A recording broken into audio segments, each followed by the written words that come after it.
Hello दोस्तों, नमस्कार। JEE classes Meerut में आपका स्वागत है। मैं हूं विपिन उनियाल और आज हम स्टडी करेंगे इंजीनियरिंग मटेरियल्स। इंजीनियरिंग मटेरियल्स का ये जो महामैराथन है, शंखनाद क्लास है। तो जिस किसी ने भी अभी तक इंजीनियरिंग मटेरियल्स की क्लासेस नहीं देखी हैं, वो इस एक क्लास को देख के अपने आने वाले एग्ज़ाम की तैयारी अच्छे से कर सकता है। और इसके अलावा और अधिक जानकारी के लिए हमारा एक पीडीएफ टेलीग्राम चैनल है, जेईसी पॉलिटेक्निक सेमेस्टर क्लासेस के नाम से। तो जिस किसी भी छात्र ने अभी तक वो पॉलिटेक्निक सेमेस्टर क्लासेस के नाम से पीडीएफ चैनल ज्वाइन नहीं किया है, वो इस चैनल को ज्वाइन कर सकता है।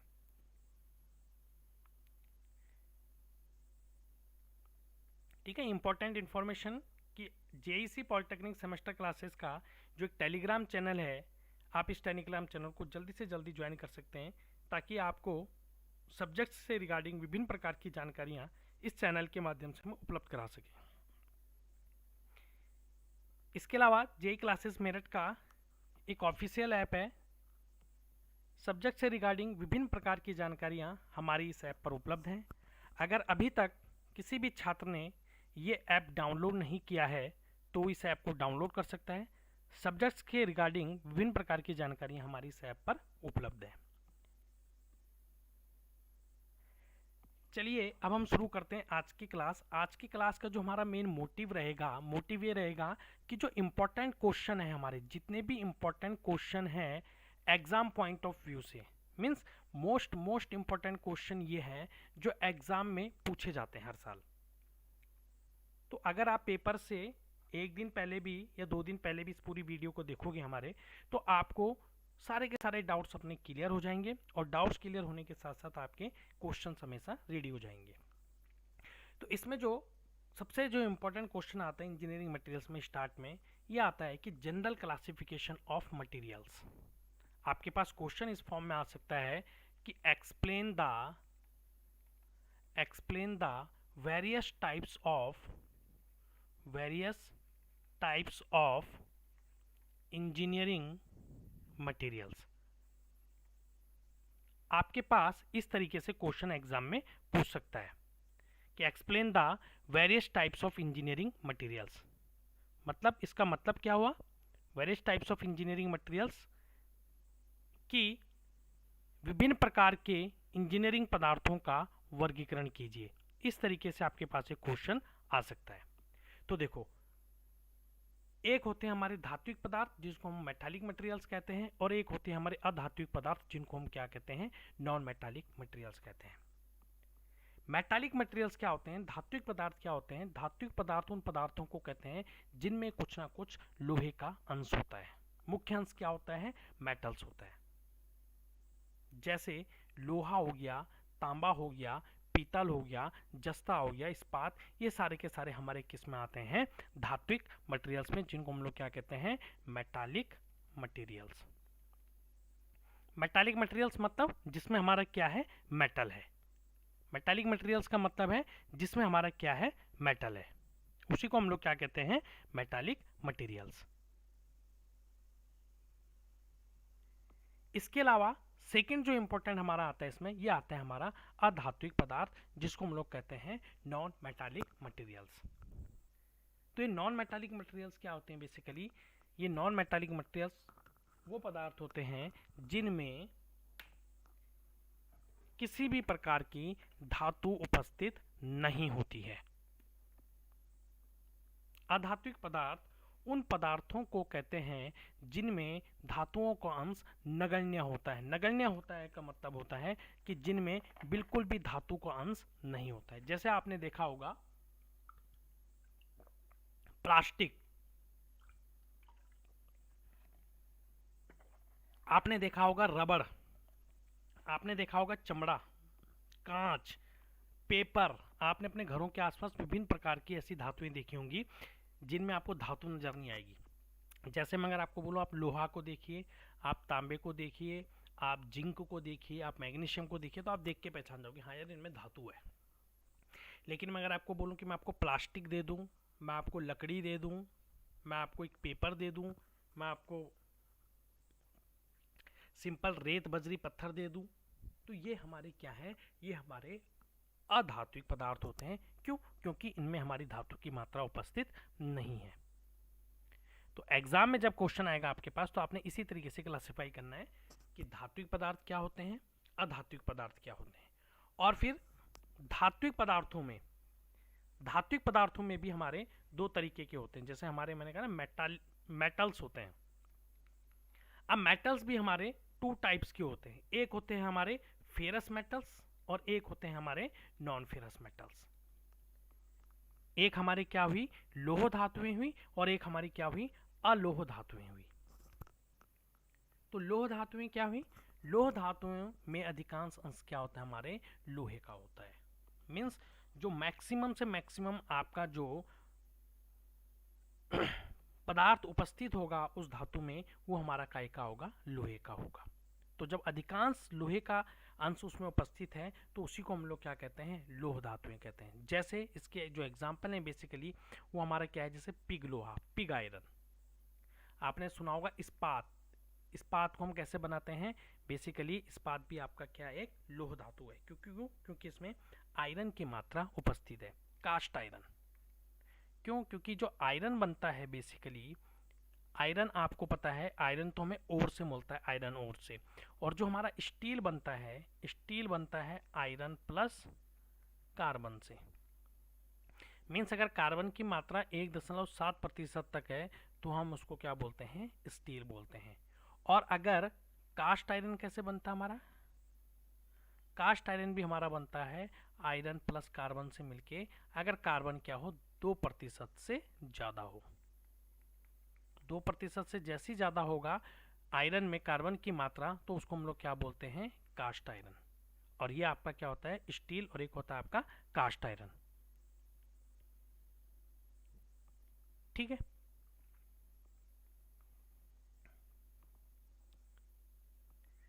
तो लोह धातुओं में यदि अन्य धातुओं का कुछ अंश मिला दिया जाए, तो यह एलॉय लोह धातुएं बन जाती हैं। इसी प्रकार अलोह धातुओं में जब अन्य धातुओं को कुछ अंश मिला दिया जाता है, एलॉय अलोह धातुएं बन जाती हैं। एक तीसरा जो पदार्थ हमारे पास आता है, उसको हम लोग क्या कहते हैं, एलॉयज, एलॉय।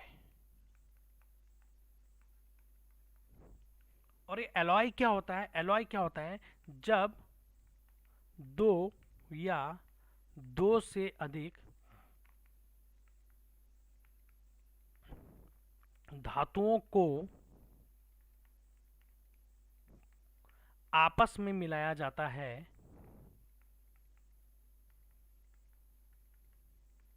आपस में मिलाया जाता है, तो एलॉय का निर्माण होता है। जैसे मैंने आपको बताया था, ब्रास अगर आपको बनाना है, ब्रास समझ गए ना, ब्रास होता है आपका कांसा, ब्रास होता है आपका पीतल।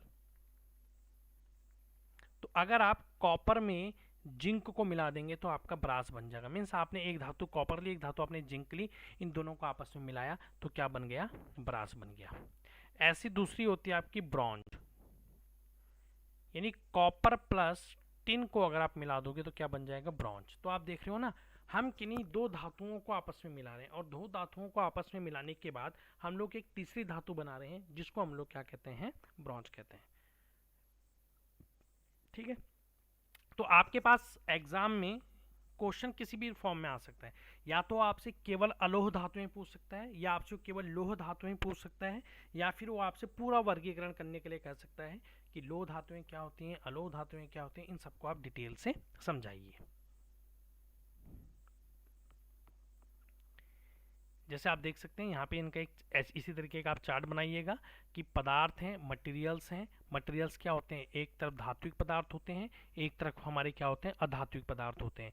धात्विक पदार्थों में हमारे पास क्या क्या होता है, जैसे धात्विक पदार्थों में हमारे पास होता है लोहा, तांबा, पीतल, जस्ता। ये सारे के सारे हमारे क्या होते हैं, धात्विक पदार्थ होते हैं, मेटालिक मटेरियल्स इन्हें कहते हैं। और अधात्विक पदार्थ क्या होते हैं, जैसे रबड़, प्लास्टिक, चमड़ा, कांच, कास्ट आदि।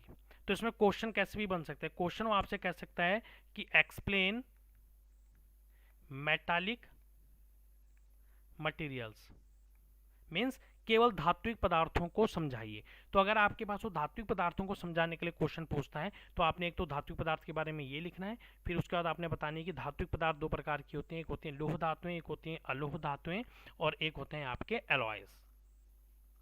तो लोह धातु में क्या आ जाएगा आपका, जैसे लोहा आ जाएगा, इस्पात आ जाएगा, और उसकी मिश्र धातुएं आ जाएंगी। मिश्र धातुएं मीन्स जो मैंने भी आपको एलॉयज के बारे में बताया कि जब दो या दो से अधिक धातुओं को आपस में मिला के हम लोग कोई एक तीसरी धातु बनाते हैं तो उसी को क्या कहते हैं, बेसिकली एलॉयज कहते हैं। तो ये आपका एक इंपॉर्टेंट क्वेश्चन है एग्जाम पॉइंट ऑफ व्यू से। सेकंड, आपसे वो पूछ सकता है क्वेश्चन कि एक्सप्लेन द या list out the various non metallic materials, कि आप अधात्विक पदार्थों की एक लिस्ट बनाइए। ठीक है, 5 नंबर में 4 नंबर में क्वेश्चन आपसे पूछ सकता है। तो आप क्या लिखोगे उसमें, जैसे अलोह नॉन मेटालिक मटेरियल्स में क्या जाएगा आपका, जैसे रबड़ आ गया, प्लास्टिक आ गया, चमड़ा आ गया, कांच आ गया, कास्ट आ गया। तो इन सबको आप एक लिस्ट बना के लिख सकते हो, तो आपको 4 या 5 नंबर उसमें इजीली मिल जाएंगे। और अलोह धातुओं के बारे में तो धात्विक पदार्थ के अंदर ही आ जाएगा, जैसे अलोह धातुएं हो गई आपकी तांबा, जस्ता, एल्यूमिनियम, रांगा, कांसा, पीतल आदि, ये सारी की सारी आपकी क्या है, अलोह धातुएं हैं, नॉन फेरस मेटल्स हैं। तो एक क्वेश्चन तो आपका यहाँ से कंप्लीट हुआ कि वो आपसे पदार्थों के बारे में पूछ सकता है, पदार्थों में भी वो आपसे या तो धात्विक पदार्थ के बारे में पूछ सकता है, अगर वो धात्विक पदार्थ नहीं पूछेगा तो आपसे अधात्विक पदार्थ के बारे में पूछ सकता है, और पूरा का पूरा आपसे क्लासिफिकेशन भी पूछ सकता है कि आप पूरे के पूरे इंजीनियरिंग पदार्थों का क्लासिफिकेशन कीजिए।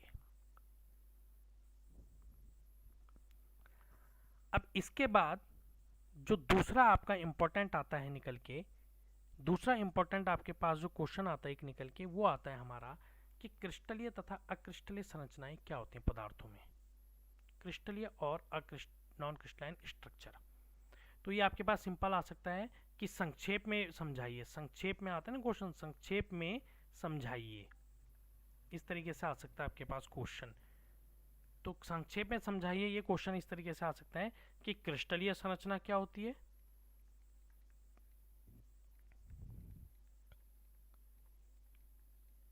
और अक्रिस्टलीय संरचना क्या होती है,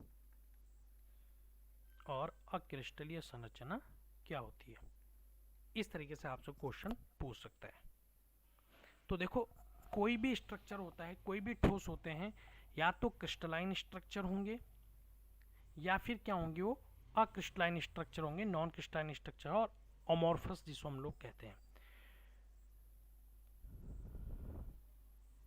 ठीक है, तो जब आपको पता है कि जब हम किसी धातु को गर्म करते हैं, उनकी तरल अवस्था तथा संलग्न अवस्था में धीरे धीरे ठंडा किया जाता है, मीन जब धातु को गर्म अवस्था से धीरे धीरे ठंडा किया जाता है तो तब इसके विभिन्न प्रकार के क्या होते हैं, क्रिस्टल बनने शुरू होते हैं।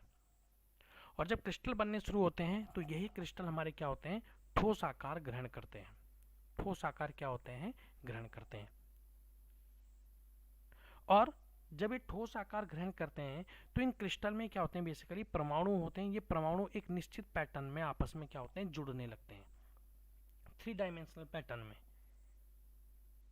तो जब ये 3 डायमेंशनल पैटर्न में जुड़ने लगते हैं तो अब क्या ये सही तरीके से जुड़े हैं? अगर ये सही तरीके से एक्यूरेट पोजीशन में जुड़े हुए हैं, सही तरीके से जुड़े हुए हैं, तो इसको फिर हम लोग कहते हैं कि ये जो हमारे क्रिस्टलाइन स्ट्रक्चर हैं ये हमारे क्रिस्टलाइन हैं, ये जो स्ट्रक्चर है हमारे ये क्रिस्टलाइन स्ट्रक्चर हैं। और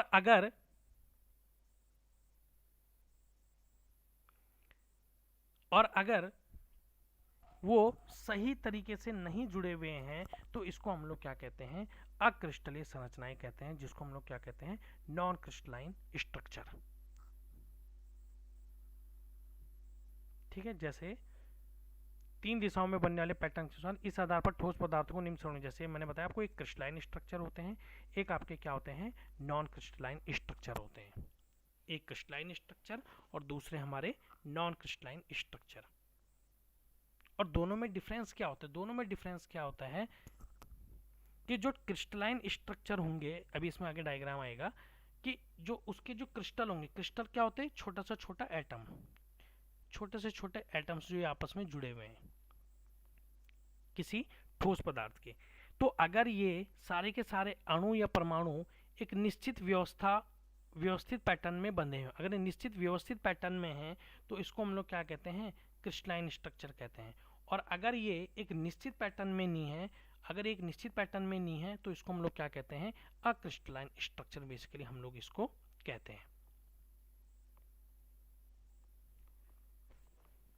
ठीक है, अगर एक सही पैटर्न में बंधे हुए हैं तो क्रिस्टलाइन स्ट्रक्चर कहलाते हैं, और अगर सही पैटर्न में नहीं बंधे हुए हैं तो इसको हम लोग क्या कहते हैं, अक्रिस्टलाइन स्ट्रक्चर कहते हैं। जैसे अक्रिस्टलाइन आ गया ना, अक्रिस्टलाइन ऐसे ठोस जिनकी संरचना और अणुओं के ऐसे पैटर्न से बनी हो जो निश्चित क्रम में व्यवस्थित ना हो, मीन्स जो अलग अलग डायरेक्शन में मुड़े हो, एक निश्चित पैटर्न ना हो जिनका, उनको हम लोग क्या कहते हैं, अक्रिस्टलीय ठोस कहते हैं। जैसे अब आपके पास ये डायग्राम आ गया, देखिए, तो आप इस डायग्राम में देख सकते हैं कि जो ये एटम है एक निश्चित पैटर्न में जुड़े हुए हैं। आप देख रहे हो ना, जो डायग्राम जो है एक निश्चित पैटर्न का बना हुआ है। देखिए इस तरीके से आपस में एक निश्चित पैटर्न में रिपीटेड है, कहीं पर भी आपको नहीं लगेगा कि पैटर्न हमारा गड़बड़ हो रखा है। लेकिन आप यहाँ पे देख सकते हैं कि कहाँ से कहाँ चले गया एटम्स, कोई कहीं जुड़ा हुआ है, कहीं पे छोटा डायरेक्शन है, कहीं पे इतने बड़े एरिया में एटम्स आपके जुड़ गए हैं, कहीं पे इधर से छोटे से चलेंगे। लेकिन आप इस वाले पैटर्न को देखेंगे तो सारे के सारे एक निश्चित पैटर्न में आपस में एटम्स हमारे जुड़े हुए हैं।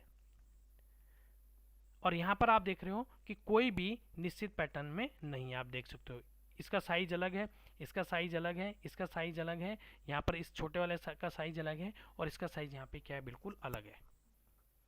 तो जब क्रिस्टलीय संरचना में एटम्स एक निश्चित पैटर्न में नहीं जुड़े होते हैं तो इसको हम लोग क्या कहते हैं, अक्रिस्टलीय संरचना कहते हैं, अक्रिस्टलीय संरचना।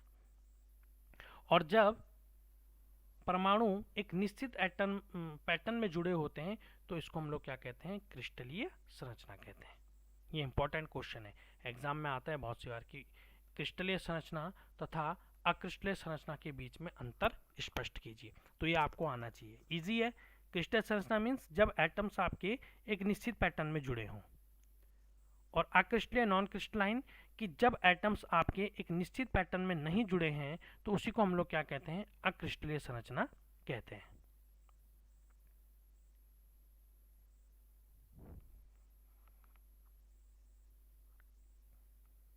तो ये था आपका क्वेश्चन नंबर दूसरा, जो इंपॉर्टेंट क्वेश्चन था एग्जाम पॉइंट ऑफ व्यू से।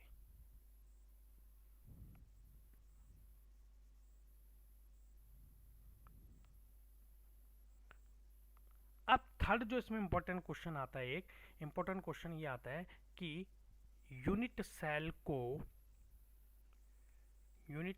को परिभाषित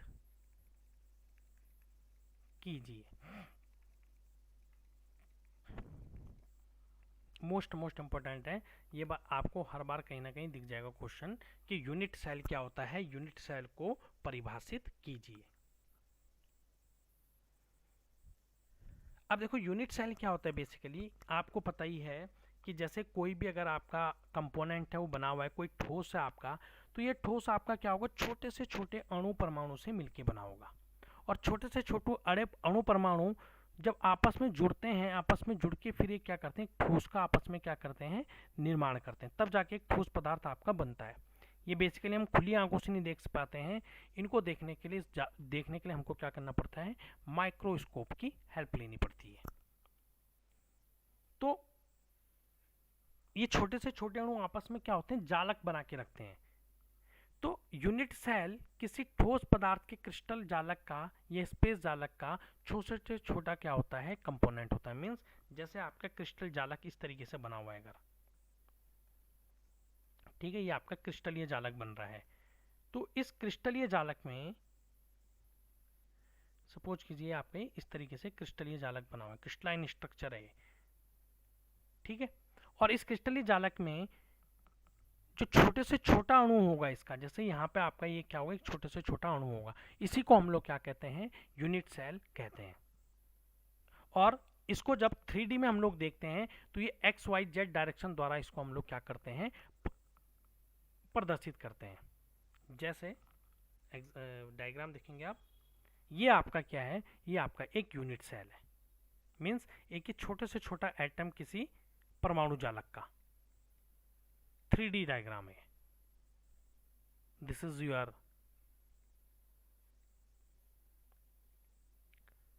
x direction, this is your y, and this is your z direction. 3 dimension in space, 3 dimension of a unit cell, 3 dimension of a unit cell, मतलब किसी crystal structure का, हम लोग कह सकते हैं किसी क्रिस्टलीय संरचना का वो छोटे से छोटा परमाणु जो बार बार रिपीट होके बनता है, जो बार बार रिपीट होता है किसी क्रिस्टल जालक में, उसी को हम लोग क्या कहते हैं, यूनिट सेल कहते हैं। तो ये इंपॉर्टेंट क्वेश्चन है, ये 4 या 5 नंबर में आपके पास आ सकता है एग्जाम में कि define the unit cell, simple आएगा डिफाइन द यूनिट सेल। तो फिर आपको इस यूनिट सेल को इस तरीके से डिफाइन करना पड़ेगा।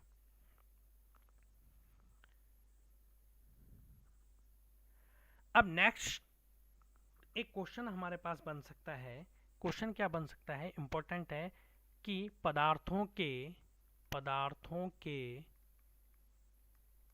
विभिन्न यांत्रिक गुणों को परिभाषित कीजिए, यांत्रिक गुणों को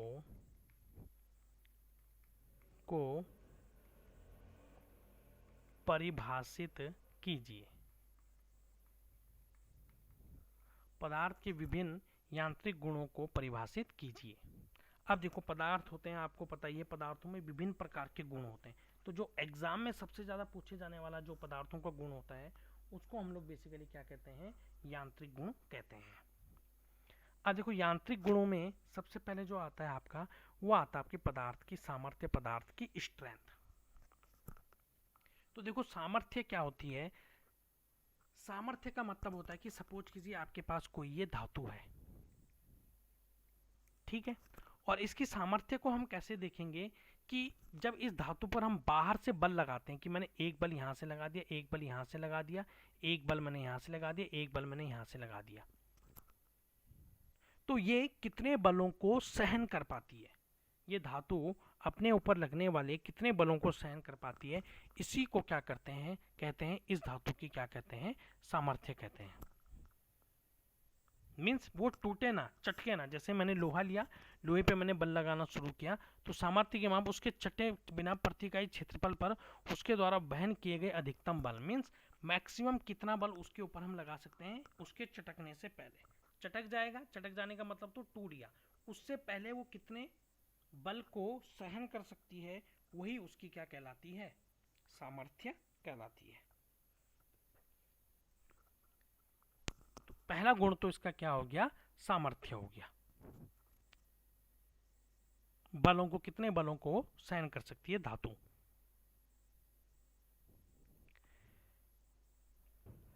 दूसरा इसमें जो इंपॉर्टेंट गुण आता है, वो इंपॉर्टेंट गुण आता है आपका इलास्टिसिटी। कुछ धातु हमारे, आपने सुना होगा कि एक होता है आपका इलास्टिक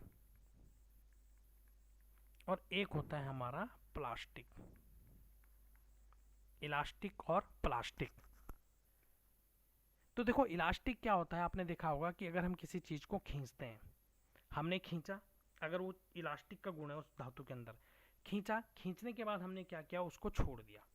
अगर हमने खींचा, खींचने के बाद उसे छोड़ दिया, और छोड़ने के बाद अगर धातु अपनी प्रारंभिक अवस्था में वापस आ जाती है, तो उस गुण को हम लोग उसका क्या कहते हैं कि वो उसके अंदर क्या है, इलास्टिक के गुण है। मीन्स उस धातु के अंदर पूरी की पूरी इलास्टिकता है, प्रत्यास्थता है, इलास्टिक के गुण है। ठीक है, कि आपने जैसे ही बल लगाया, सपोज कीजिए ये पिंड इतना सा था, आपने बल लगा के इसको इतना बड़ा कर दिया, लेकिन जब आपने बल हटाया तो उसके बाद अपनी प्रारंभिक अवस्था में वापस आ गया, इसी को हम लोग क्या कहते हैं, इलास्टिसिटी कहते हैं।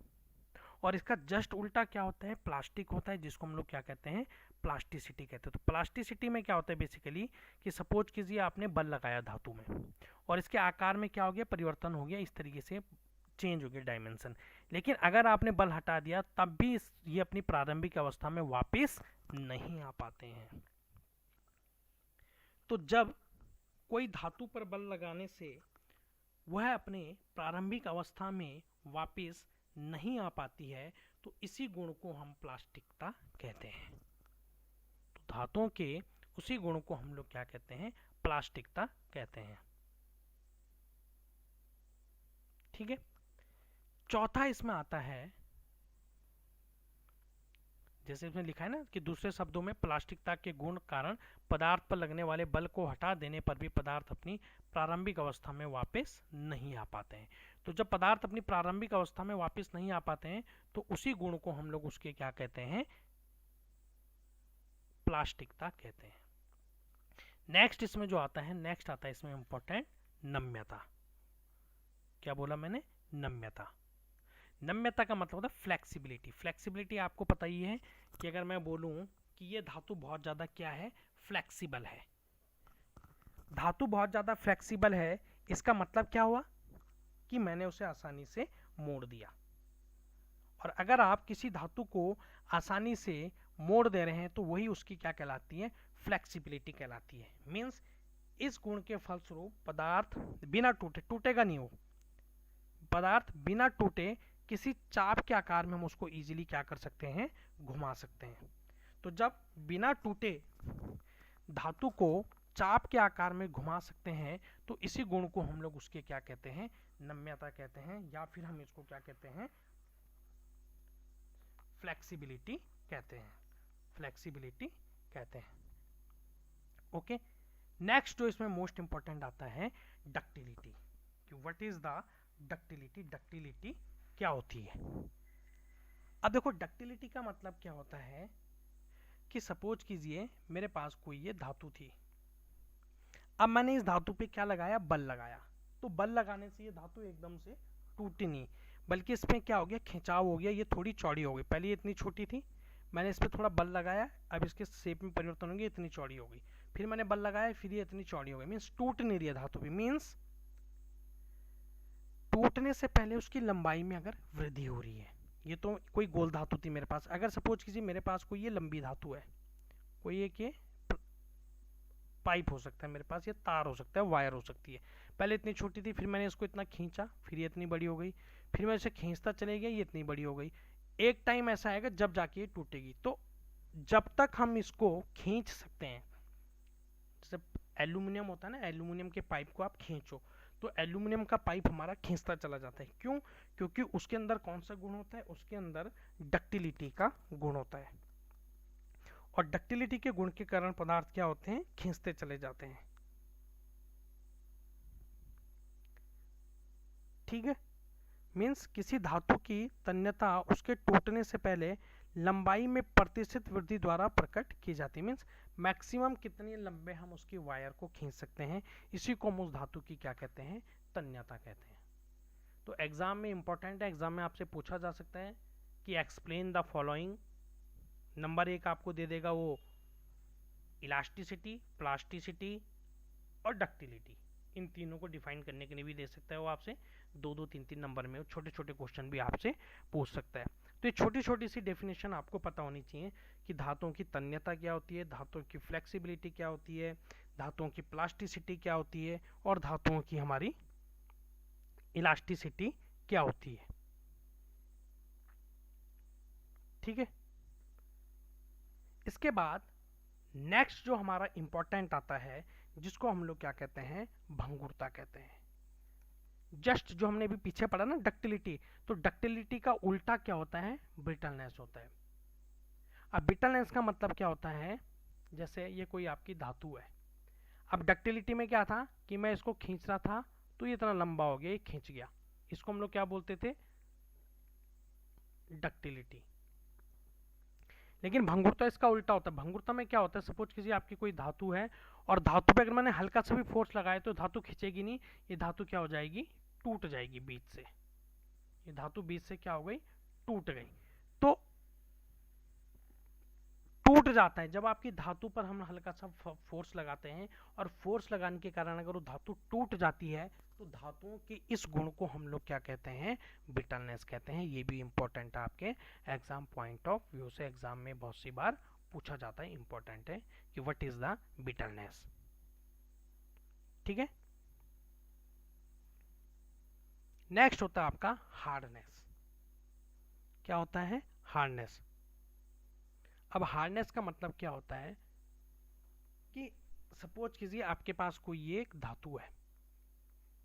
अब ये धातु हार्ड कैसे होगी, ये सपोज कीजिए लोहा है और ये आपके पास क्या है, प्लास्टिक है। तो दोनों में हार्ड का मतलब क्या हो गया, हार्ड का मतलब होता है कि उसके ऊपर जल्दी से वो ना तो कोई कट लग सकता है, ना ही वो धातु घिसेगी, और ना ही उसमें किसी प्रकार की कोई खरोच उत्पन्न हो सकती है। तो अगर सपोज कीजिए मैं एक चाकू लूं और चाकू से इस लोहे की धातु पे निशान लगाना चाहूं, तो इस लोहे की धातु पे निशान नहीं लगेंगे। क्यों? क्योंकि आप पहले ही क्या है, कठोर है, बहुत हार्ड है। लेकिन मैं इस चाकू से इस प्लास्टिक की धातु पे अगर खरोच डालना चाहूं, तो इजीली मैं इसमें क्या डाल सकता हूं, खरोचे मार सकता हूं, और खरोंचे मार के इसके ऊपर क्या हो सकते हैं, निशान पड़ सकते हैं। तो ऐसी जब धातुएं मशीनिंग वर्क करती हैं, तो मशीनिंग वर्क से इन धातुओं की सतह पर क्या पड़ जाती हैं, निशान पड़ जाते हैं। तो अगर कोई धातु अगर कठोर है, तो कठोर होने के कारण उस पर ईजिली क्या होंगे, घिसने के या खरोच जाने का प्रतिरोध करता है, मीन्स जल्दी से उसके ऊपर खरोच नहीं पड़ेगी। उसी को हम लोग क्या कहते हैं, कठोरता कहते हैं। और नेक्स्ट इसमें जो आता है आपका टफनेस, ये भी इंपॉर्टेंट है। टफनेस भी हमारे पास क्या है, इंपॉर्टेंट है। ये भी बहुत सारे एग्जाम में पूछा जाता है कि व्हाट इज द टफनेस। अब देखो टफनेस का मतलब क्या होता है। टफनेस ये धातु का वह गुण होता है जिससे पदार्थ टूटने से पहले मरोड़ झटकों या धक्कों का विरोध करता है। क्योंकि आपने देखा होगा मैकेनिकल इंजीनियरिंग में जितने भी कंपोनेंट्स बनते हैं, वो कंपोनेंट्स किसी ना किसी मशीनिंग पार्ट पे जरूर लगते हैं। और जब वो मशीनिंग पार्ट पे लगते हैं, तो बहुत सी बार ऐसी जगह लगते हैं जहाँ पर शॉक्स आ जाते हैं, वाइब्रेशन आता है, या फिर अचानक से क्या होता है, इम्पैक्ट आता है। इम्पैक्ट का मतलब क्या होता है, अचानक से झटका लगना या अचानक से धक्का लगना। तो धातु एकदम से ना टूटे, वो उसका क्या करे, अपोज करे। तो जब तक धातु इन झटकों को सहन करने की जो क्षमता होती है, ट्विस्टिंग मरोड़मंद, अगर आप धातु को मोड़ना चाहो तो टूटेगी नहीं जल्दी से। वो किस गुण के कारण होती है, वो होती है आपकी टफनेस।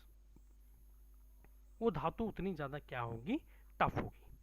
तो ये गुण हमारा क्या कहलाता है, टफनेस कहलाता है। ये भी इंपॉर्टेंट है आपके एग्जाम पॉइंट ऑफ व्यू से।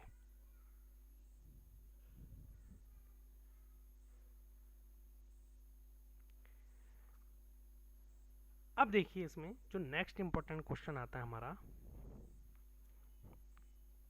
कि हमें कच्चा लोहा, हम लोग बेसिकली हमें लोहा प्राप्त हुआ। लोहा हमें कहाँ से मिलता है, लोहा हमें मिलता है ओर से। आयरन की ओर्स होती हैं। ओर्स मीन्स बहुत बड़ी बड़ी, जिसको हम लोग हिंदी में क्या कहते हैं, खाने कहते हैं। आपने सुना होगा कोयले की खाने होते हैं, कोयला भी हमें ओर से मिलता है। लोहे की खाने होती हैं, कोयले की खाने होती हैं, लोहे की खाने होती हैं। ये सारे के सारे हमें यहाँ से प्राप्त होते हैं। ठीक है, तो इसको हम लोग क्या कहते हैं, ओर्स को हम लोग क्या कहते हैं, लौह अयस्क। ये हमें क्या होता है, सबसे पहले प्राप्त होता है कहाँ से, और ये कहाँ होता है, धरती के अंदर से, या फिर आपकी बहुत बड़ी बड़ी क्या होती है, माइंस होती हैं, वहां से में क्या होता है, प्राप्त होता है। तो जब हमें लौह अयस्क प्राप्त हो गया, तो लौह अयस्क में बहुत सारी अशुद्धियां होती हैं, जिसको हम लोगों को क्या करना पड़ता है, दूर करना पड़ता है। तो देखो जो लौह अयस्क हमें मिला, लौह अयस्क हमें कहाँ से मिला, खानों से मिला, जो इसकी बहुत बड़ी बड़ी क्या होती हैं, माइंस होती हैं, बहुत बड़ी बड़ी माइंस होती हैं, खाने होती हैं, माइंस, खानों को माइंस कहते हैं। वहां से ओर्स मिलता है, ओर्स को हम लोग क्या कहते हैं, अयस्क कहते हैं। तो माइंस से जब हमको लोहा मिल गया, तो लोह अयस्क से सबसे पहले हमें क्या मिला, हमें माइंस से हमें क्या मिला, माइंस से हमें मिल गया लोह अयस्क। और लोह अयस्क से प्राप्त होने वाला लोहा कच्चा लोहा कहलाता है। मीन्स अब हमें इस लोह अयस्क से सबसे पहले क्या बनाना है, कच्चा लोहा। क्यों? क्योंकि जब आप एक बार पिग आयरन बना दोगे, पिग आयरन के बाद ही आप कास्ट आयरन बना सकते हो, और उसके बाद ही आप क्या बना सकते हो, स्टील बना सकते हो। पिग आयरन से आप कास्ट आयरन, या फिर आप पिग आयरन से स्टील बना सकते हो। तो सबसे पहले आपको पिग आयरन बनाना, और पिग आयरन कहाँ से बनेगा, ये आयरन ओर से, जो आपको लोहा अयस्क मिल रहा है। और लोहा अयस्क आपको कहाँ से मिला, माइंस से। तो माइंस से हमें लोहा अयस्क मिला, लोहा अयस्क से हम लोग सबसे पहले क्या बनाएंगे, पिग आयरन बनाएंगे। और पिग आयरन के बाद फिर हम लोग उसकी हेल्प से क्या बनाते हैं, कास्ट आयरन, या फिर हम लोग बनाते हैं स्टील बनाते हैं। जिसकी भी हमें रिक्वायरमेंट है उसको हम लोग इजीली बना लेते हैं। ठीक है, तो जो हमें कच्चे लोहा जो हमें मिलता है बेसिकली, उसमें जो लोहे की मात्रा होती है 90 to 95% तक होती है। कार्बन हमारा 3 से 4% तक होता है, और शेष उसमें क्या होते हैं, अशुद्धियाँ होती हैं, जैसे सल्फर की अशुद्धियाँ होती हैं, फास्फोरस की अशुद्धियाँ होती हैं, सिलिका आदि होती हैं। इन सबको बेसिकली हम लोगों को क्या करना पड़ता है, दूर करना पड़ता है, और इनको दूर करने के बाद ही हम लोग फिर क्या करते हैं, पिग आयरन को बनाते हैं।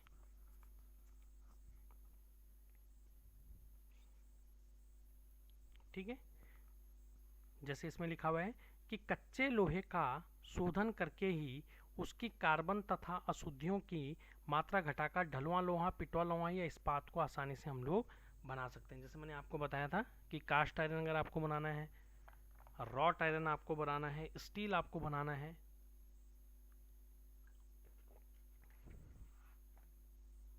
तो इन सब के लिए बेसिकली आपको क्या करना पड़ेगा, सबसे पहले आयरन को ओर से प्राप्त करना पड़ेगा। अब देखिए, सबसे पहले क्या होता है, हम लोग कच्चे लोहे का उत्पादन करते हैं। अब जब हम कच्चे लोहे का उत्पादन करते हैं तो 3 चीज़ों को मुख्यतः हम लोग ध्यान रखते हैं कि लोहा एस्क, सबसे पहले हमें माइंस थी, मैंने आपको बताया माइंस है, माइंस से हमें क्या मिला, आयरन ओर्स, और इस आयरन ओर्स से फिर हम लोग क्या बनाएंगे, सबसे पहले पिग आयरन। सबसे पहले माइंस थी, माइंस से फिर हमें आयरन ओर्स मिला, और आयरन ओर्स से फिर हम लोग क्या बनाते हैं, पिग आयरन बनाते हैं। अब देखो क्या क्या करते हैं हम, सबसे पहले हम लोग क्या करते हैं, इसमें लोह एस्क का उपचार, means dressing of iron ores, लोह एस्क का उपचार करते हैं। मीन्स जब हमें ये आयरन ओर्स मिलते हैं तो इसमें बहुत सारी अशुद्धियाँ होती हैं, तो इन अशुद्धियों को दूर करने के लिए हम लोग क्या करते हैं, ड्रेसिंग करते हैं, इसको पानी में धोते हैं, धोने के बाद हम लोग क्या करते हैं, इसमें से अशुद्धियों को दूर कर देते हैं। इसके बाद सेकंड जो इम्पोर्टेंट हम लोग करते हैं वो होता है हमारा भर्जनीकरण करना या निस्तापन करना, मीन्स रोस्टिंग एंड कैल्सिनेशन।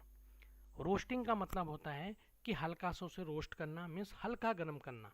हल्का गर्म करने का मतलब होता है कि उसको पिघलाना नहीं है, पिघलाने से पहले उसको हल्का सा रोस्ट करना, जैसे आप रोस्टेड चिकन खाते हो, बिल्कुल एकदम से नहीं करते, हल्का हल्का उसको पकाते हैं, तो ऐसे ही लोहे को भी हल्का हल्का रोस्टेड करते हैं, और रोस्टेड करने के बाद लास्ट में हम उसको क्या करते हैं, स्मेल्टिंग करते हैं। स्मेल्टिंग का मतलब होता है प्रगलन करना, मीन्स अब उसको एक भट्टी में ले जाके हम लोग क्या करते हैं, गर्म करते हैं, पिघलाते हैं। ठीक है, तो ये मैंने वही बताया आपको, सबसे पहले क्या था आपका, लोह अयस्क का आपने क्या करना है, उपचार करना है। उपचार करने का मतलब है कि जो खानों से प्राप्त लोह अयस्क होते हैं, बहुत बड़े बड़े साइज के हमें क्या मिलते हैं, लोह अयस्क मिलते हैं। कोई बड़ा मिलेगा, कोई छोटा मिलेगा, छोटा मिल सकता है, कोई और बड़ा मिल सकता है, फिर कोई छोटा मिल सकता है, कोई और बड़ा मिल सकता है। तो इनको तोड़ के सबको हम क्या करते हैं, 2 से 5 सेंटीमीटर में परिवर्तित कर देते हैं। जो छोटे हैं उनको तो ठीक है, लेकिन जो बड़े हैं उनको छोटे छोटे टुकड़ों में हम लोग तोड़ देते हैं। रॉ क्रशर की हेल्प से हम लोग क्या करते हैं, तोड़ते हैं, और फिर इनको क्या करते हैं, पानी की धारा में धोया जाता है, मैंने भी आपको बताया, जिससे कि जो इसमें मिट्टी लगी होती है, रेत, बजरी, पत्थर आदि अशुद्धियों को हम लोग क्या करते हैं, इसमें दूर कर देते हैं। तो ये आपका क्या है, फर्स्ट स्टेप है कि dressing of iron ores, iron ores की ड्रेसिंग करना। ड्रेसिंग का मतलब है कि उसको पानी की धारा में धोना, और उसमें जो हल्की फुल्की अशुद्धियां हैं उन अशुद्धियों को बेसिकली क्या करना, दूर करना।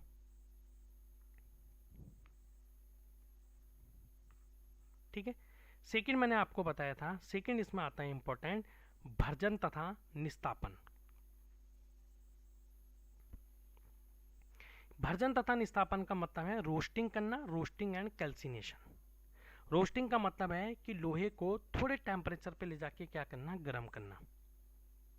तो थोड़े टेम्परेचर पे ले जाके मतलब उसको गलना, जो मेल्टिंग पॉइंट होता है उसके नीचे तक ले जाके गर्म करना, ताकि क्या हो, उसमें जो और शुद्धियाँ हों वो सारी की सारी क्या हो जाएं। जैसे सल्फर की अशुद्धियाँ होती हैं, ऑर्सेनिक एसिड अशुद्धियाँ होती हैं, वो ऑक्साइड के फॉर्म में निकल जाती हैं और अयस्क भी ऑक्साइड में बदल जाता है। तो भर्जन और निस्तारण के बाद भी हम लोग क्या करते हैं, अशुद्धियों को दूर करते हैं। ठीक है, ये सारी की सारी प्रक्रिया वही है कि निस्तापन कैसे किया जाता है, कि वह पिघले ही फलस्वरूप एस से गैसीय या वाष्पशील पदार्थ अलग हो जाते हैं, कार्बोनेट एस अपघटित होकर ऑक्साइड में परिवर्तित हो जाते हैं और CO निकल जाती है, मीन्स सल्फर डाई गैस भी निकल जाएगी। कार्बन जो उसमें छोटी मोटी अशुद्धियाँ होंगी वो ऑक्सीजन के साथ रिएक्शन करके ऑक्साइड के रूप में बाहर निकल जाएगी। ठीक है,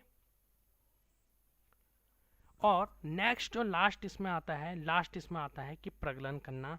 प्रगलन का मतलब होता है अब हमने उस जो लोहे अयस्क है उसको क्या करना है, एक भट्टी में ले जाके पिघालना है। तो उस भट्टी में ले जाके पिघालने की प्रक्रिया को हम लोग क्या कहते हैं, प्रगलन कहते हैं। और जो भट्टी हम लोग बेसिकली यूज़ करते हैं उसको हम लोग क्या कहते हैं, धमन भट्टी कहते हैं, या फिर हमको इसको क्या कहते हैं, ब्लास्ट फर्नेस मोस्ट इम्पोर्टेंट। ठीक है, एग्जाम में पूछा जाता है कि लोह अयस्क से कच्चा लोहा प्राप्त करने के लिए हम लोग किस भट्टी का प्रयोग करते हैं। तो लोह अयस्क से कच्चा लोहा प्राप्त करने के लिए हम बेसिकली ब्लास्ट फर्नेस का हम लोग क्या करते हैं, उपयोग में लाते हैं।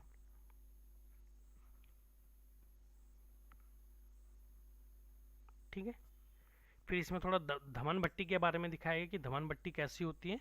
धमन भट्टी एक ऊंचा इस्पात चादरों से बना हुआ बेलनाकार ढांचा होता है जिसकी ऊंचाई 30 मीटर होती है तथा व्यास 6 से 10 मीटर तक होता है। ठीक है, भट्टी का आगे चित्र है, देख सकते हैं आप। ये भट्टी है आपकी, this is called the blast furnace. This is called the blast furnace. और ब्लास्ट फर्नेस में बेसिकली हम लोग क्या बनाते हैं, पिग आयरन। ब्लास्ट फर्नेस में हमारा क्या बन रहा है, पिग आयरन बन रहा है। ठीक है, तो आप देख सकते हैं कि ये चार्ज डलता है ऊपर से चार्ज डलने का मतलब यहाँ से ऊपर से लोहा डलता है, ऊपर से नीचे की तरफ धीरे धीरे तापमान बढ़ता जाता है। जैसे ऊपर 200 डिग्री है, फिर 400 है, फिर 600 है, फिर 800 है, फिर 1000 है, फिर यहाँ पे आके आके पूरा का पूरा लोहा क्या होता है, पिघल जाता है। गैसें यहाँ से बाहर निकल जाती हैं। यहाँ पे जब लोहा पिघल जाता है तो इस पिघले हुए लोहे में से 1500 नीचे टेम्परेचर कितना है, 1500 डिग्री सेंटीग्रेड, और जो लोहे का मेल्टिंग पॉइंट रहता है वो 1439 डिग्री सेंटीग्रेड के अराउंड रहता है। तो मीन्स यहाँ तक आते आते पूरा का पूरा लोहा क्या होता है, पिघल जाता है। अब जब लोहा क्या होता है, लोहा जब पिघल जाता है तो पिघलने के बाद लोहे के ऊपर क्या होती हैं, कुछ अशुद्धियाँ होती हैं जो इसके ऊपर तैरती रहती हैं। तो उसको हम लोग क्या कहते हैं, इन अशुद्धियों को हम लोग क्या कहते हैं, स्लैग।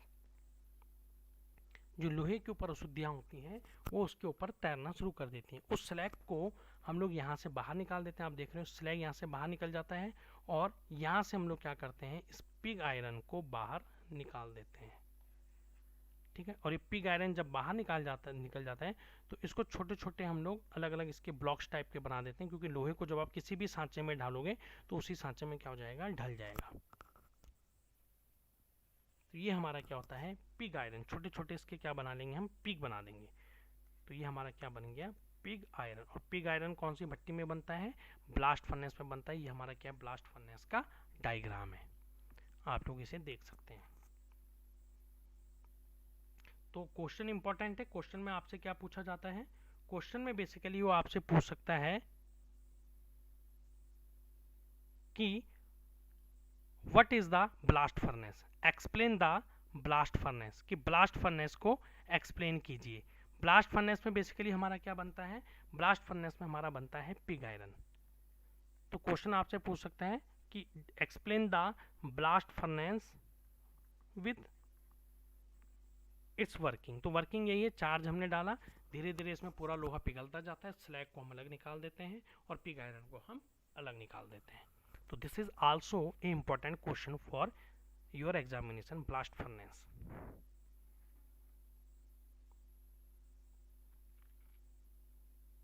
फिर नेक्स्ट इसमें एक आता है कि जो आपका ढलुआ लोहा है, पिग आयरन जब हम लोग बना देते हैं, पिग आयरन के बाद जो नेक्स्ट स्टेप आती है वो आती है हमारी कास्ट आयरन की।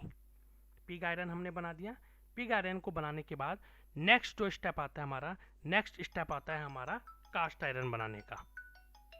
और कास्ट आयरन बनाने के लिए बेसिकली क्या होता है, हम लोगों को एक भट्टी की जरूरत पड़ती है जिसको हम लोग क्या कहते हैं, कुपोला फर्नेस। ध्यान रखना हमेशा, जो पिग आयरन बनता है, पिग आयरन आपका हमेशा बनता है ब्लास्ट फर्नेस में, और कास्ट आयरन हमेशा आपका बनता है कुपोला फर्नेस में। तो आप देख सकते हैं ये कास्ट आयरन बनाने का क्या है हमारा, पहले हमने पिग आयरन बनाया तब हम कास्ट आयरन बना रहे हैं। तो कास्ट आयरन बनाने के लिए सबसे पहले हमें क्या चाहिए, सबसे पहले हमें क्या चाहिए, कच्चा लोहा चाहिए। कच्चा लोहे के बाद कोक चाहिए, उसको पिघलाने के लिए, जलाने के लिए चूना पत्थर हम लोग मिलाते हैं, और फिर हम लोग क्या भेजते हैं, वायु का झोंका। ये सब का सब हम कहाँ भेज देते हैं, कुपोला फर्नेस में, जिसकी मैं बात कर रहा था।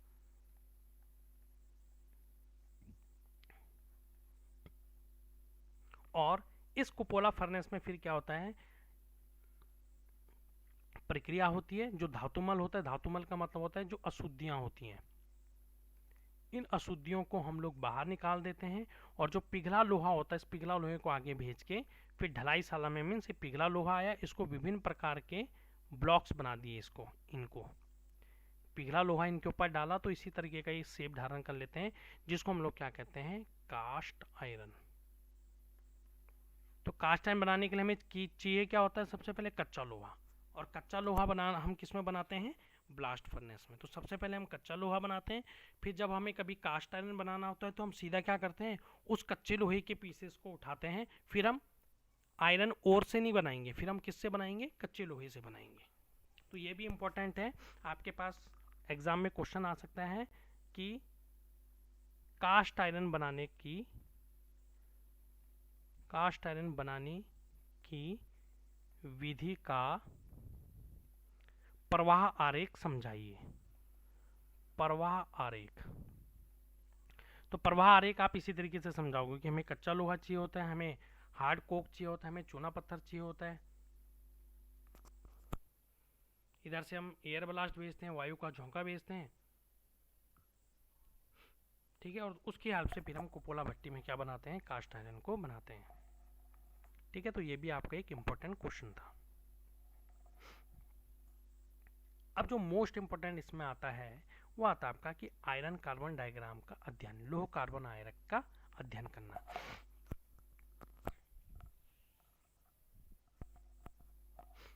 तो देखो लोहे की जो बेसिकली आपकी 3 स्टेजेस होती हैं, एक होता है आपका अल्फा लोहा, एक होता है आपका बीटा लोहा, और एक होता है आपका गामा लोहा।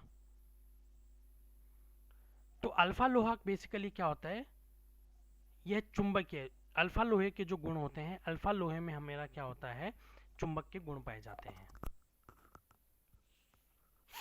ठीक है, बीटा लोहे में क्या होता है, बीटा लोहा में क्या होता है आपका अकेंद्रीकृत होता है, इसमें अनुचुंबकीय मीन्स चुंबक के गुण नहीं पाए जाते हैं। और ऐसे आपका गामा लोहा होता है, गामा लोहे में भी आपके चुंबक के गुण नहीं पाए जाते हैं। तो आपसे ये भी एक्सप्लेन हो सकता है एग्जाम में कि explain the different types of iron, alpha iron, beta iron and gamma iron, और तीनों में क्या क्या डिफरेंस होते हैं।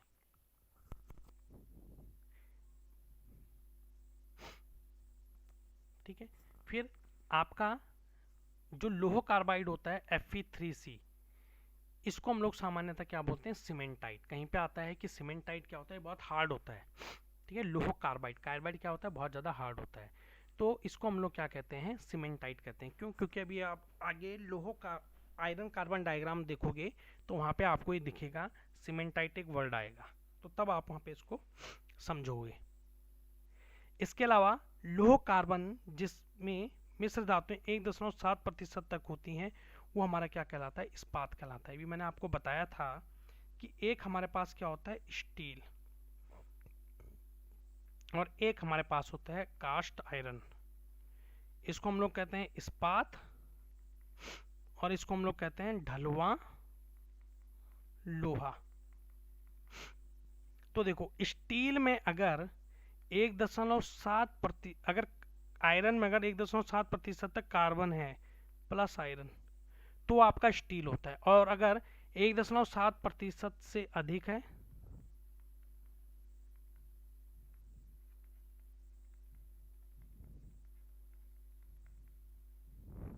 तो हमारा क्या कहलाता है, कास्ट आयरन। तो आपसे कोई भी कल के दिन क्वेश्चन पूछ सकता है कि what is the difference between caste iron and steel, कि स्टील और कास्ट आयरन में क्या डिफरेंस होता है। तो देखो स्टील और कास्ट आयरन में बेसिकली जो डिफरेंस होता है यही होता है कि अगर हम दोनों बनते किससे हैं, दोनों आयरन से बनते हैं, मीन्स लोहे से बनते हैं। लेकिन अगर हम लोहे में कार्बन की प्रतिशत मात्रा केवल 1.7% तक रखते हैं, कितने तक रखते हैं, केवल 1.7% तक रखते हैं, तो इसको हम लोग क्या कहते हैं, स्टील कहते हैं। और अगर हम 1.7% से अधिक रखते हैं तो इसको हम लोग क्या कहते हैं, कास्ट आयरन कहते हैं। ठीक है, फिर 0.8% कार्बन वाले इस्पात को हम लोग क्या कहते हैं, यूटेक्टाइटेड इस्पात कहते हैं। जिसमें 0.8% तक कार्बन है उसको हम लोग क्या कहते हैं, यूटेक्टाइड इस्पात कहते हैं। और 0.8% से कम वाले को हाइपोयूटेक्टाइड मीन्स अगर आपका 0.8% कार्बन है तो यूटेक्टाइड इस्पात, इसको नोट करते रहना आप, इंपॉर्टेंट है। 0.8% से कम अगर कार्बन है तो इसको हम लोग क्या कहेंगे, हाइपो यूटेक्टाइड। और अगर 0.8% से अधिक है तो इसको हम लोग कहते हैं हाइपर यूटेक्टाइड। ठीक है, तो ये आप ध्यान रखना। अब ये हमारा क्या है, इंपॉर्टेंट है। इसी को हम लोग क्या कहते हैं, आयरन, इसी को हम लोग बेसिकली क्या कहते हैं, आयरन कार्बन डायग्राम। तो यहाँ पे आप तापमान देख रहे हो और यहाँ पर आप कार्बन की प्रतिशत मात्रा देख रहे हो। तो देखो कार्बन की प्रतिशत मात्रा जब 1.7 तक है तो ये आपका क्या कहलाता है, स्टील। 1.7 के बाद आपका क्या कहलाएगा, कास्ट आयरन। ठीक है, सबसे ऊपर 545 डिग्री सेंटीग्रेड के आसपास क्या होता है, आपका जो आयरन होता है वो लिक्विड फेस में होता है। फिर हम लोग क्या करते हैं, 535 डिग्री सेंटीग्रेड से धीरे धीरे नीचे नीचे लाके इसको क्या करते हैं, हम हल्का हल्का ठंडा करते हैं। और अलग अलग टेम्परेचर पे इसमें अलग अलग प्रकार की स्ट्रक्चर बनते चले जाते हैं। जैसे ही आप 1130 डिग्री सेंटीग्रेड के आसपास आओगे तो आपको ये Fe3C वाला स्ट्रक्चर दिखाई देगा, जिसको हम लोग क्या कह रहे थे, Fe3C वाला 1130 के आसपास, मीन्स आयरन कार्बाइड। तो ये आयरन कार्बाइड वाला जो स्ट्रक्चर है 1130 डिग्री सेंटीग्रेड के आसपास हमें मिलता है। इससे और नीचे आ जाओगे आप तो आपको अल्फा प्लस गामा आयरन यहाँ पे आपको मिल जाएगा, अल्फा प्लस गामा आपको यहाँ पे अवेलेबल हो जाएगा। 0.8% वाले कार्बन को हम लोग क्या कहते हैं, यूटेक्टाइड इस्पात। तो इस तरीके से आपने इस आयरन कार्बन डायग्राम को क्या करना है, समझाना है।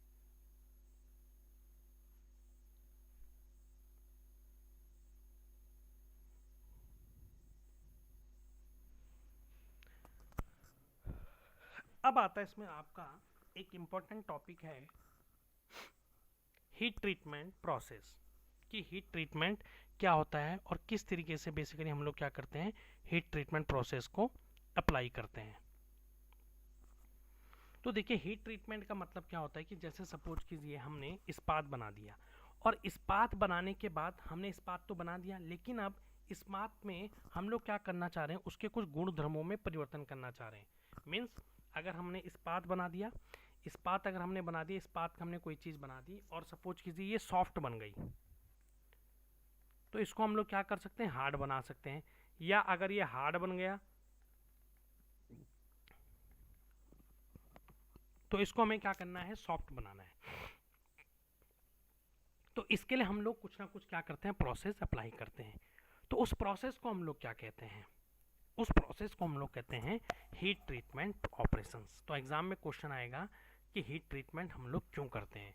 तो हीट ट्रीटमेंट हम इस्पात में उसके गुण धर्मों में परिवर्तन करने के लिए और विभिन्न प्रकार के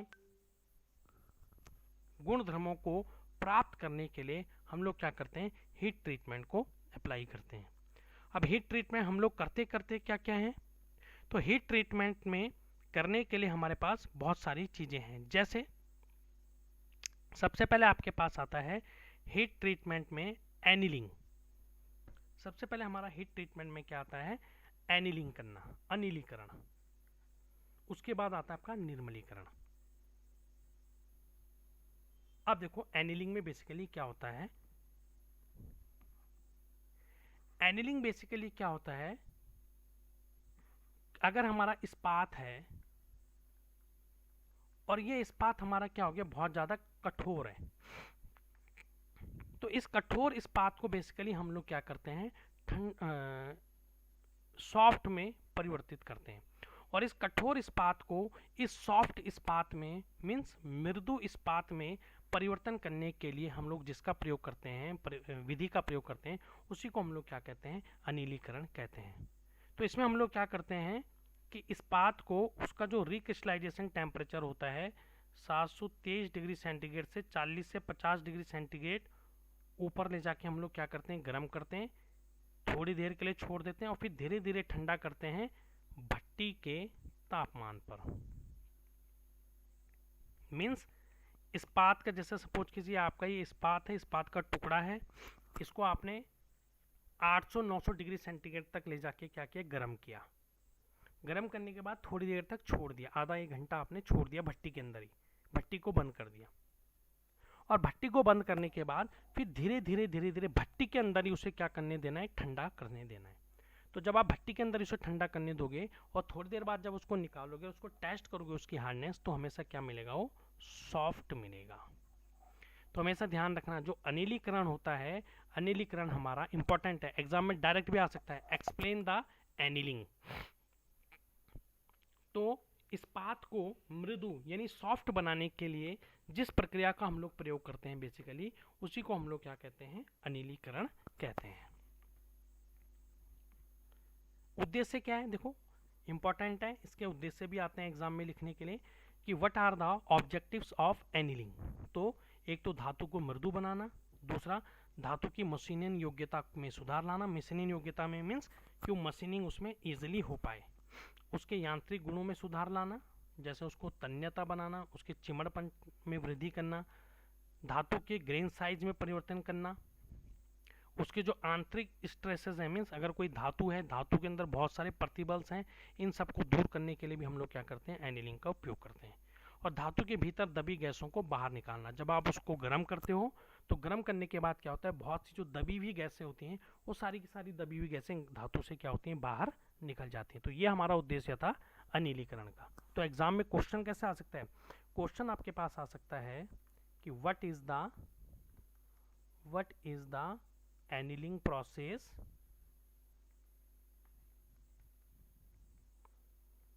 explain it, what is the annealing process, explain it, and या फिर आ सकता है अनिलीकरण क्या है,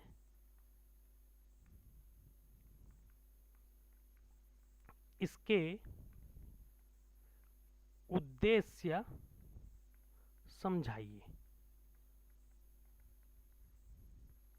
तो अनिलीकरण और उसके उद्देश्यों को समझाने के लिए भी आपको इसी तरीके से समझाना है। तो अनिलीकरण मैंने आपको बता दिया, पीछे डेफिनेशन क्या होती है और इसके उद्देश्य आप इस तरीके से लिख सकते हैं।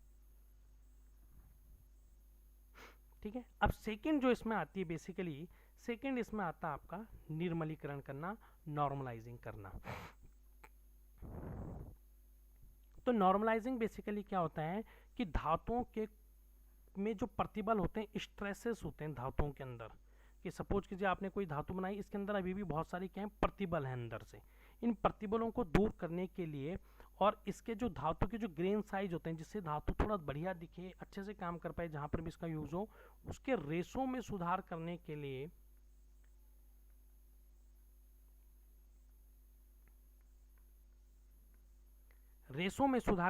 बेसिकली हम लोग क्या करते हैं, इस निर्मलीकरण का उपयोग करते हैं। ठीक है, आप देखो निर्मलीकरण में करते क्या है हम, जैसे अनिलीकरण में हमने क्या किया, अनिलीकरण में मैंने आपको बताया था कि धातु को उसके रिक्रिस्टलाइजेशन टेम्परेचर से, जैसे 723 डिग्री सेंटीग्रेड से हमने 50 डिग्री सेंटीग्रेड ऊपर ले जाके क्या किया, गर्म कर दिया, और फिर हमने थोड़ी देर तक होल्ड किया, और फिर भट्टी में ही हम लोग धीरे धीरे क्या कर रहे थे, भट्टी में ठंडा कर रहे थे। तो वो हम लोग कर रहे थे अनिलीकरण में। लेकिन हमने इसमें क्या करना है कि धातु को सेम वही 50 से 60 डिग्री सेंटीग्रेड तक अधिक इस्पात को ऊपरी क्रांतिक परिसर से 40 से 50 डिग्री सेंटीग्रेड गर्म करने के बाद इस तापमान पर निर्धारित समय के लिए रोककर कमरे के तापमान ही वायुमंडल ठंडा किया जाता है। मीन्स पहले हमने अनिलीकरण में हमने उसको ठंडा किस में किया, भट्टी में। भट्टी में हमने क्या किया, उसे ठंडा किया। लेकिन निर्मलीकरण में हम लोगों ने क्या करना है, निर्मलीकरण में हम लोगों ने क्या करना है, उस धातु के टुकड़े को कमरे के तापमान पर ठंडा करना है, कमरे के तापमान पर ठंडा करना है। तो इस कमरे के तापमान पर जब हम लोग उसको ठंडा करेंगे तो कमरे के तापमान पर ठंडा करने से जो उसमें गुणधर्म परिवर्तन होंगे उसी को हम लोग क्या कहते हैं, निर्मलीकरण कहते हैं। ध्यान रखना इस चीज का। फिर इसके भी आपसे उद्देश्य पूछ सकता है कि what are the objectives of normalising या निर्मलीकरण के कौन कौन से उद्देश्य हैं। तो एक तो यही है कि रेशों के साइज में सुधार करना, रिफाइनमेंट करना। सेकंड है निम्न कार्बन इस्पात की मशीनन योग्यता को बढ़ाना। मीन्स अगर आपके पास कोई निम्न कार्बन इस्पात है, निम्न कार्बन इस्पात मीन्स जिसमें कार्बन की प्रतिशत मात्रा बहुत कम होती है, तो अगर इस निम्न कार्बन इस्पात की प्रतिशत मात्रा में वृद्धि करना है या निम्न कार्बन इस्पात के गुण धर्मों में परिवर्तन करना है, उसे मशीनन योग्य बनाना है, तो उसके लिए भी हम लोग क्या करते हैं, इस नॉर्मलाइजिंग प्रोसेस को अप्लाई करते हैं। ठीक है। फिर सेकंड है मध्यम कार्बन इस्पात की सामर्थ्य को बढ़ाना। सामर्थ्य मैंने भी आपको पहले बताया था, स्ट्रेंथ होती है। स्ट्रेंथ का मतलब है कि कितने फोर्सेस वो अपने ऊपर सहन कर पाती है वो धातु फेल होने से पहले।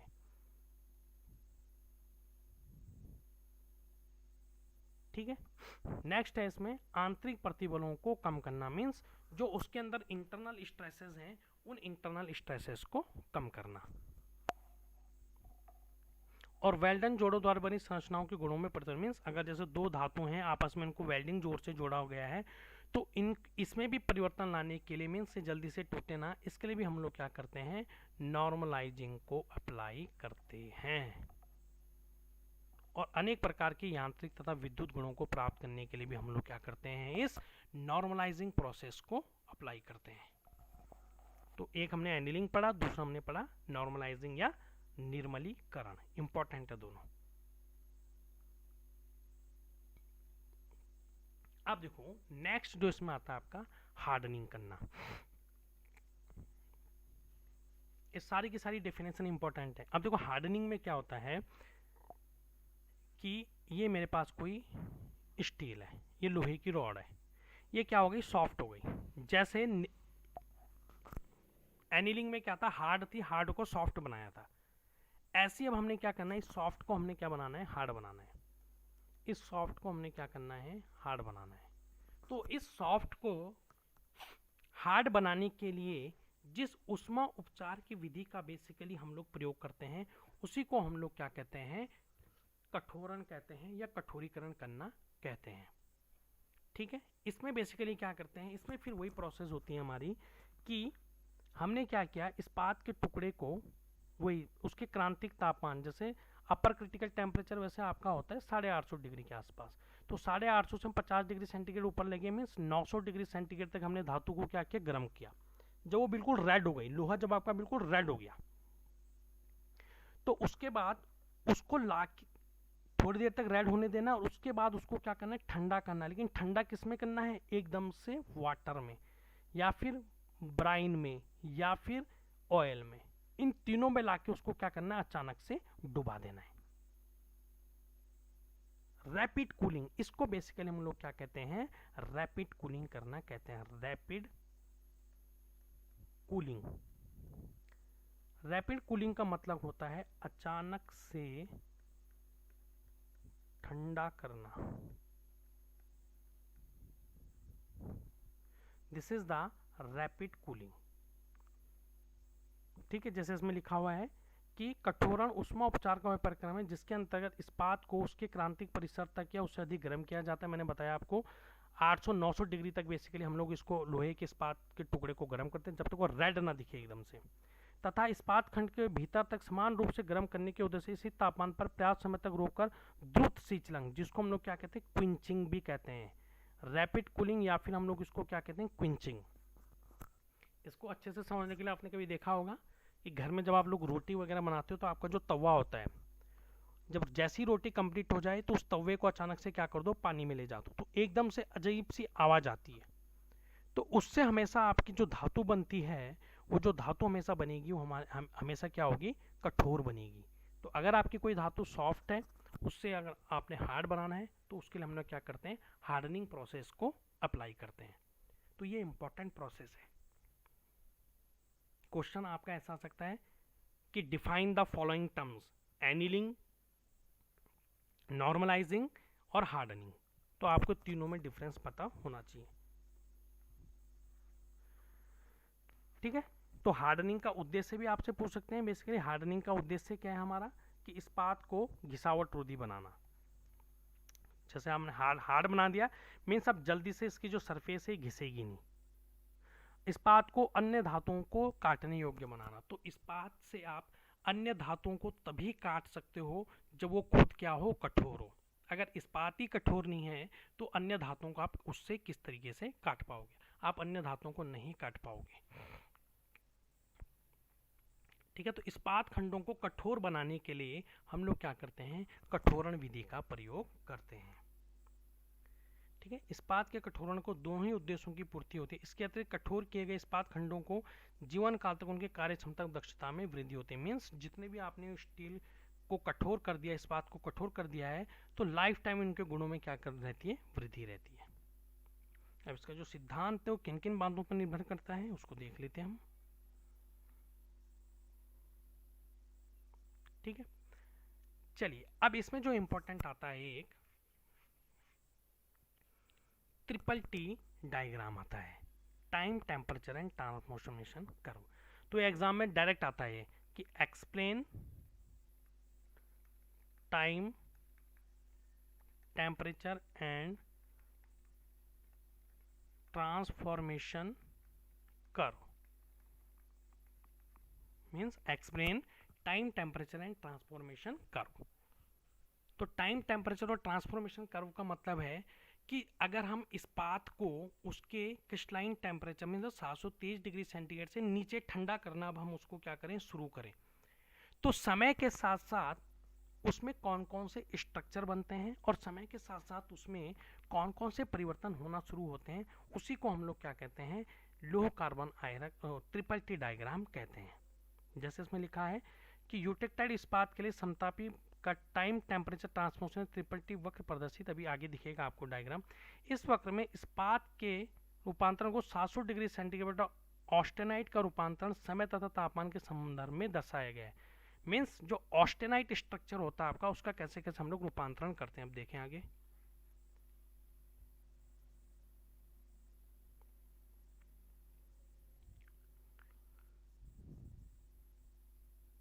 देखो ऑस्टेनाइट का रूपांतरण 3 प्रकारों में होता है। पहले 700 डिग्री सेंटीग्रेड, फिर 600 डिग्री सेंटीग्रेड, फिर 400 डिग्री सेंटीग्रेड पर दिखाया गया है। अब देखो इसमें धीरे धीरे आगे नीचे डायग्राम में दिखेगा आपको कि 700 डिग्री सेंटीग्रेड पे क्या होता है,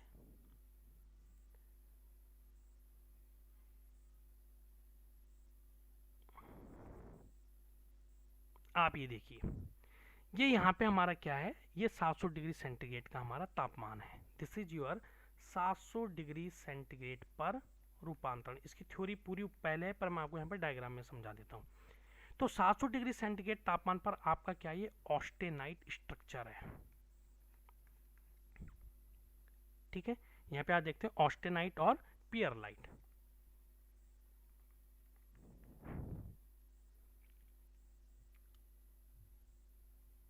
और 700 डिग्री सेंटीग्रेड पर ऑस्टेनाइट से पियरलाइट में रूपांतरण होना इसका शुरू हो जाता है। तो आप यहाँ पे देखोगे इस तरीके से ये डायग्राम ये इस तरीके से रहता है, बेसिकली ये इस तरीके से डायग्राम रहता है। तो ये आपका यहाँ पे हम लोग मान सकते हैं कि ये अराउंड हमारा 700 डिग्री सेंटीग्रेड का क्या रहता है, तापमान रहता है।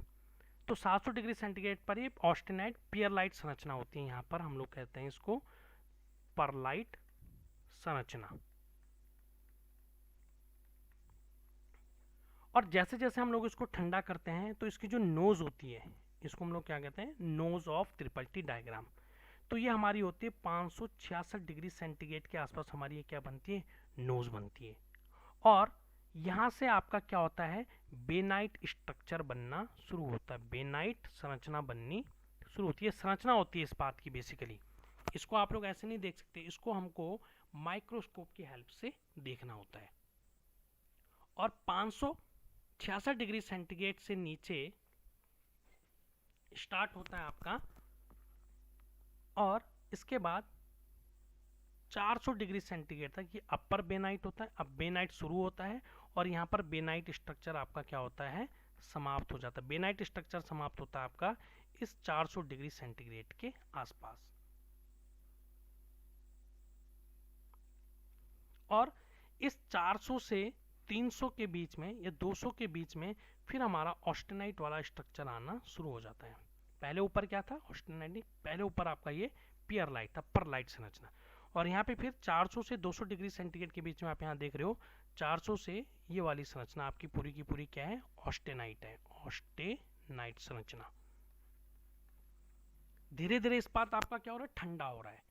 और ये टाइम, इसके साथ साथ हमारा क्या दिखा रहा है, टाइम, कि रूपांतरण में सबसे कम टाइम कहाँ पे लगता है, नोज पे लगता है। देखो सेकंडों में रूपांतरण हो गया, ठीक है। और उसके बाद ऑस्टेनाइट के बाद नीचे आपका क्या होता है, 200 डिग्री सेंटीग्रेड से शुरू होकर 200 डिग्री सेंटीग्रेड से आपका मार्टेनसाइट, मार्टेनसाइट स्टार्ट होता है। और -20 डिग्री सेंटीग्रेड तक आपका क्या होता है, मार्टेनसाइट क्या रहता है, संरचना रहती है। मार्टेनसाइट संरचना इस्पात की सबसे कठोर संरचना होती है। देख रहे हो आप, मार्टेनसाइट संरचना, मार्टेनसाइट। तो ये मार्टेनसाइट संरचना सबसे कठोर संरचना मानी जाती है इस्पात की। जब आप इस्पात को, स्टील को 700 डिग्री सेंटीग्रेड से धीरे धीरे नीचे ठंडा करते चले जाते हैं। तो अगर आपके पास ये क्वेश्चन आता है एग्जाम में, तो आपने बस यही लिखना है कि 700 डिग्री सेंटीग्रेड से जैसे जैसे हम लोग इसको नीचे करते रहते हैं, ये फिर आपका पूरा थ्योरी आ जाएगी, जैसे इसमें दिखा रखा है कंप्लीट, कि 600 डिग्री सेंटीग्रेड मीन्स जो मैंने आपको 566 डिग्री सेंटीग्रेड नोज वाला एरिया बताया। इस तापमान पर ऑस्टेनाइट का विघटन बिंदु BS, BS का मतलब बेनाइट स्टार्ट, आरंभ होकर बिंदु BF पर पूर्ण हो जाता है। फलस्वरूप सोरोबाइट की संरचना होती है। इसे कुछ तापमान 500 डिग्री से 550 पर टूस्टासाइट की संरचना होती है। तो ये सारी संरचनाओं के नाम है, टूस्टासाइट हो गया, बेनाइट हो गया, ये सारी की सारी क्या है, संरचनाओं के नाम है। इसके बाद 400 डिग्री सेंटीग्रेड से नीचे की कंडीशन दिखाई गई है कि मार्टेनसाइट स्टार्ट हो जाता है और ये -50, जैसे मैंने -20 बोला लेकिन उन्होंने -50 तक लिख रखा है इसमें, तो -20 -50 तक आपका मार्टेनसाइट संरचना हमें प्राप्त होती है। तो ये आपका इंपॉर्टेंट है एग्जाम पॉइंट ऑफ व्यू से, मोस्ट इंपॉर्टेंट। तो इसको आप देख लीजिएगा, थ्योरी वो पूरी कंप्लीट है उसमें, और उस थ्योरी को मैंने आपको यहाँ पे पूरा समझा दिया है कि उस थ्योरी में पूरा क्या कहा गया है।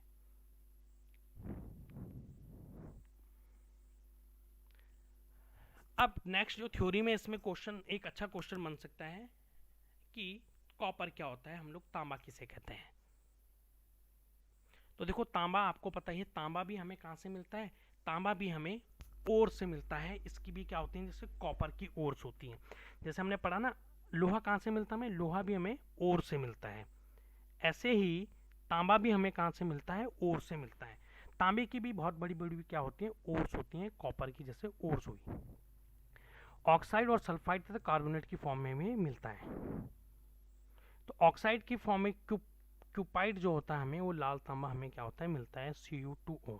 और सल्फर के सल्फाइड के रूप में हमें क्या मिलता है, कॉपर ग्लांस, जिसको हम लोग क्या कहते हैं, Cu2S। ये हमें क्या मिल रहे हैं, तांबे के अयस्क मिल रहे हैं। इन अयस्कों को फिर हम लोग साफ करते हैं, और साफ करने के बाद फिर हम वहां से क्या करते हैं, तांबे को प्राप्त करते हैं।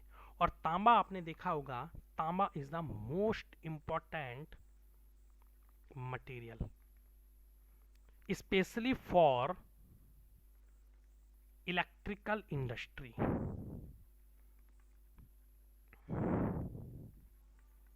जो हमारी इलेक्ट्रिकल इंडस्ट्री होती है, इस इलेक्ट्रिकल इंडस्ट्री की बैकबोन माना जाता है आपकी कॉपर। क्यों, क्योंकि आपने देखा होगा, आपने जितनी भी वायरिंग देखी हैं, इन सारी की सारी वायरिंग आपकी क्या होती है, कॉपर की होती है। Because copper is a good conductor of electricity, good conductor of electricity. Copper is basically a good conductor of electricity. ठीक है, फिर ये है कि तांबा कार्बोनेट के रूप में हमें कहाँ से मिलता है, तो मैलेसाइट। वैसे ज़्यादा पढ़ने की जरूरत नहीं है आपको, केवल आपको एक कॉपर सल्फाइड याद रखना है बस, कि तांबा में कॉपर सल्फाइड से, सल्फाइड के फॉर्म में मुख्यतः कॉपर सल्फाइड से मिलता है। अब देखो सबसे इंपॉर्टेंट है कि what is the usages of copper. Question आपका ऐसे आएगा एग्जाम में कि तांबा क्या होता है, उसके उपयोग समझाइए। तो देखो तांबा हमें पता चल गया तांबा क्या होता है। तांबा में अयस्कों से मिलता है, कॉपर सल्फेट की फॉर्म में मिलता है, फिर उसको हम लोग साफ करते हैं, साफ करने के बाद फिर हमें तांबा प्राप्त होता है। उपयोग बेसिकली मैंने आपको बताया था इंसुलेटेड तार बनाने में, कुंडली वाइंडिंग तार बनाने में, या विद्युत साथ सामान बनाने में। इलेक्ट्रिकल इंडस्ट्री में सबसे ज़्यादा तांबे का उपयोग किया जाता है। फिर यांत्रिक मैकेनिकल उपयोग में आपने देखा होगा बॉयलर के पार्ट्स बनते हैं, इवेपोरेशन के टैंक्स बनते हैं, पाइप्स बनते हैं आपके कॉपर के। आपके घरों में आपने देखा होगा कॉपर के बर्तन भी रहते हैं, आपके यूटेंसिल्स भी रहते हैं। ऑटोमोबाइल उपयोग में कि तांबे का हम लोग कहाँ का उपयोग करते हैं, ऑटोमोबाइल उपयोग कहाँ कहाँ होता है इसका, जैसे ऑटोमोबाइल के पार्ट्स बनाने में, रेफ्रिजरेटर के ट्यूब्स, जो आपके घरों में फ्रीज होता है तो फ्रीज में भी आपने देखा होगा कैपिलरी ट्यूब होती है, वो कैपिलरी ट्यूब आपकी पूरी किसकी बनी रहती है, कॉपर वायर की। तो तांबा अपने आप एक बहुत मोस्ट इंपॉर्टेंट क्या है, मटेरियल्स है। फिर जहाज निर्माण में, शिप बनाने में भी बेसिकली हम लोग क्या करते हैं, तांबे का उपयोग करते हैं। शिप इंडस्ट्री में, जहाज बनाने में। इलेक्ट्रॉनिक उपकरणों के पार्ट्स बनाने में तांबे का क्या होता है, यूज होता है। अब नेक्स्ट इसमें आता है कि तांबे की कौन कौन सी मिश्र धातुएं होती हैं, कि alloys of copper. Most important question ऐसा आएगा, तांबे की मिश्र धातुओं को समझाइए। तांबे की मिश्र धातुओं को समझाइए। तो देखो तांबे की कौन कौन सी मिश्र धातुएं होती हैं। मिश्र धातुएं आपको पता है कि जब दो या दो से अधिक धातुओं को हम आपस में मिला के कोई तीसरी धातु बनाते हैं, तो कॉपर की मुख्यतः दो मिश्र धातुएं होती हैं, एक होती है आपकी ब्रास और एक होता है आपका ब्रॉन्ज। तो ब्रास जो आपका बनता है कॉपर प्लस जिंक, और ब्रॉन्ज आपका बनता है कॉपर प्लस टिन। मीन्स जब आप कॉपर में जिंक मिला दे रहे हो तो आपका पीतल बन गया, और जब आप कॉपर में कांसा मिला, टिन मिला दे रहे हो, टिन धातु, तो आपका क्या बन जाता है, ये ब्रॉन्ज बन जाता है। आपने देखा होगा ब्रॉन्ज मेडल भी मिलते हैं, एक सिल्वर मेडल, एक गोल्ड होता है, एक सिल्वर होता है, तीसरा क्या होता है, ब्रॉन्ज होता है। तो जो ब्रॉन्ज होता है बेसिकली हमारा इसी का बना रहता है, कांसा। आपके घरों में देखा होगा कांसे के बर्तन रहते हैं, पीतल के बर्तन रहते हैं, तांबे के बर्तन रहते हैं। तो one of the most important materials, ठीक है। तो पीतल यह तांबे तथा जस्ते का की मिश्र धातु है और सर्वाधिक प्रयोग में आती है, तथा यह तांबे के अधिक सामर्थ्यवान प्राप्त कराती है। इसके अलावा इस पीतल में के सांचों में ढाला जा सकता है। पीतल को हम लोग क्या बनाते हैं, इसके तार भी बना सकते हैं, तारों में खींचा जाता है, और इसके चद्दरों में भी हम इसको रोल्ड करके बना सकते हैं। ठीक है। नेक्स्ट जो इसमें आता है आपका कांसा, इंपॉर्टेंट है। तो कांसा यह है, मैंने बताया था कॉपर प्लस टिन, और कॉपर प्लस टिन की ये क्या एक मिश्र धातु है। तो कॉपर प्लस टिन को जब हम लोग आपस में मिलाते हैं, तो कॉपर प्लस टिन को आपस में मिलाने के बाद जो हमारी धातु बनती है उसी को हम लोग क्या कहते हैं, ब्रॉन्ज कहते हैं, कांसा कहते हैं। ठीक है, यह तांबे तथा टिन की मिश्र धातु है। और तांबे में बहुत कम मात्रा में अनुधातुएं भी होती हैं, परंतु जस्ता नहीं होता है। ठीक है, तो इसमें जस्ता नहीं मिलाते। जस्ता किसमें मिलता है, जस्ता मिलाते हैं पीतल में। अब नेक्स्ट इसमें जो इम्पोर्टेंट आता है, कॉपर के बाद जो सेकेंड इम्पोर्टेंट है आपका, दिस इज योर एल्यूमिनियम। ठीक है, तो एल्यूमिनियम आपको पता है, एल्यूमिनियम भी आपने देखा होगा, एल्यूमिनियम की भी वायर बनती हैं। Aluminium is a ductile material, कि अगर आप एल्यूमिनियम को खींचो तो एल्यूमिनियम खींचता चला जाता है। ठीक है, तो एल्यूमिनियम के प्रॉपर्टीज एंड यूजेस क्या होते हैं बेसिकली। एल्यूमिनियम भौतिक, रासायनिक, यांत्रिक, वैद्युतिक निम्नलिखित शीर्षकों के अंतर्गत दिए गए। ठीक है, भौतिक गुण क्या क्या होते हैं एल्यूमिनियम, फिजिकल अपीयरेंस क्या होता है, एल्यूमिनियम चांदी जैसी चमक होता है। एल्यूमिनियम आपको व्हाइट कलर का दिखाई देगा, सफेद धातु होती है। ठीक है, और अगर आप एल्यूमिनियम को थोड़ी देर तक हवा में छोड़ दो तो एल्यूमिनियम पे क्या होती है, ऑक्साइड की पतली परत जम जाती है, जो इसकी चमक को क्या कर देती है, डल कर देती है, फीका कर देती है। तो इसकी फिजिकल प्रॉपर्टीज में आता है एल्यूमिनियम की। ये भी इंपॉर्टेंट क्वेश्चन है आपके लिए, क्वेश्चन आ सकता है एग्जाम में कि एल्यूमिनियम के गुणों को एवं उपयोगों को, एल्यूमिनियम के गुणों एवं उपयोगों को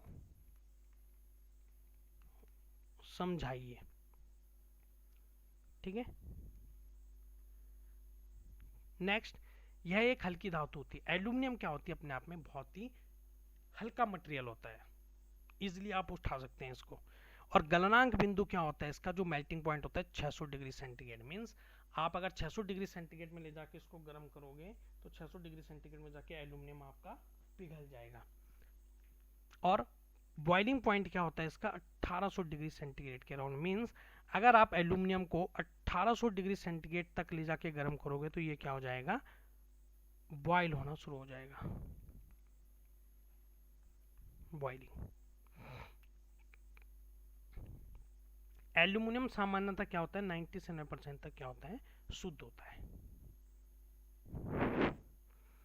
ठीक है, नेक्स्ट इसमें जो इंपॉर्टेंट है, दिस इज योर बेयरिंग धातु। क्वेश्चन आ सकता है आपके पास कि एक्सप्लेन द बेयरिंग मटेरियल्स। जो आपके बेयरिंग मटेरियल्स होता है, बेयरिंग किन किन पदार्थों से मिलके बना होता है। तो बेयरिंग बेसिकली एक आपका वाइट बेयरिंग्स मटेरियल्स होते हैं और एक आपके ब्रॉन्ज वाले बेयरिंग मटेरियल्स होते हैं। ठीक है,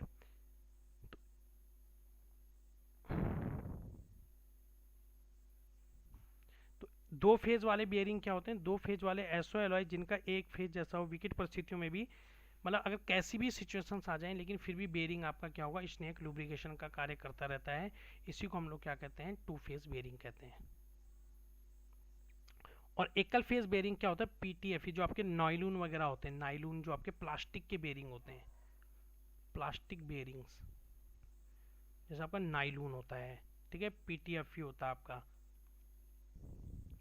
श्वेत बेयरिंग, ये धातु एलॉय के रूप में तो टिन आधारित, तो एक तो टिन बेस्ड बेयरिंग होते हैं आपके और एक आपके लेड बेस्ड बेयरिंग होते हैं। धातुओं में दो प्रकार के बेयरिंग मटेरियल्स होते हैं, एक तो जिनमें टिन की मात्रा मिला देते हैं हम, और एक जिनमें हम क्या करते हैं, लेड की मात्रा मिला देते हैं।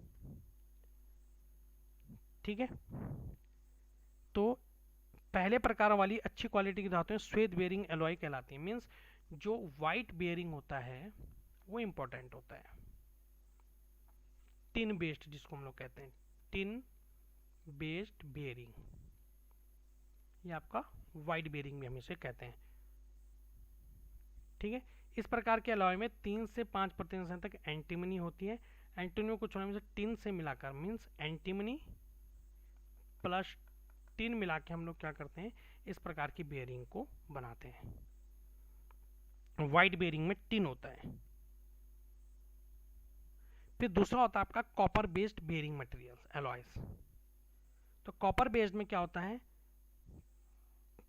इन धातुओं के अंतर्गत फॉस्फोरस ब्रॉन्ज और क्या होते हैं, साधारण टिन ब्रॉन्ज आते हैं। तो इसमें फॉस्फोरस ब्रॉन्ज के संगठन में 10 से 13% तक टिन, 0.1 से 1 तक फास्फोरस तथा शेष तांबा होता है। मीन्स जिसमें हम लोग बेसिकली क्या कर देते हैं, कॉपर को मिला देते हैं, तो आपका क्या बन जाता है, कॉपर बेस्ड बेयरिंग मटेरियल्स बन जाते हैं।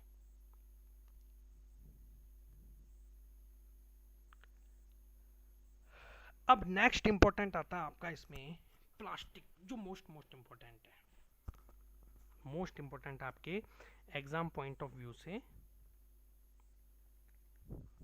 कि what is the plastic, plastic क्या होते हैं। तो क्वेश्चन आता है एग्जाम में, प्लास्टिक समझाएं, प्लास्टिक क्या होता है तथा उसका वर्गीकरण कीजिए। प्लास्टिक क्या होते हैं तथा उनका वर्गीकरण कीजिए।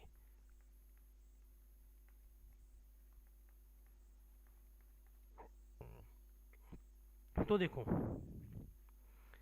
प्लास्टिक बेसिकली आपका 3 कैटेगरीज में आता है। एक तो प्लास्टिक पर हीट का क्या प्रभाव पड़ेगा, सेकंड संरचना क्या होती है, तीसरा भौतिक, फिजिकल और मैकेनिकल प्रॉपर्टीज बेसिकली क्या होते हैं। तो प्लास्टिक बेसिकली क्या होता है हमारा, बहुलकीकरण की प्रक्रिया द्वारा हम लोग प्लास्टिक का निर्माण करते हैं। बहुलकीकरण की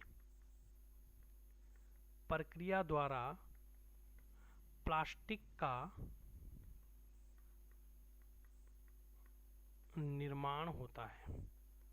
ठीक है, आपने देखा होगा कार्बन, हाइड्रोजन, नाइट्रोजन, इन सबको आपस में मिला के फिर हम लोग क्या करते हैं, प्लास्टिक का निर्माण करते हैं। अब इस पे ऊष्मा का क्या प्रभाव पड़ता है, इसकी संरचना क्या होती है, इसके भौतिक तथा यांत्रिक गुण क्या होते हैं, ये एग्जाम पॉइंट ऑफ व्यू से मोस्ट इंपॉर्टेंट है। ठीक है, अब देखो प्लास्टिक का अगर हम क्लासिफाइड करें तो ऊष्मा से प्रभावित होने वाले प्लास्टिक, अगर हम लोग बात करें तो जो मोस्ट इंपॉर्टेंट प्लास्टिक होते हैं आपके, एक होते हैं आपके थर्मोसेटिंग प्लास्टिक और एक होते हैं आपके थर्मोप्लास्टिक।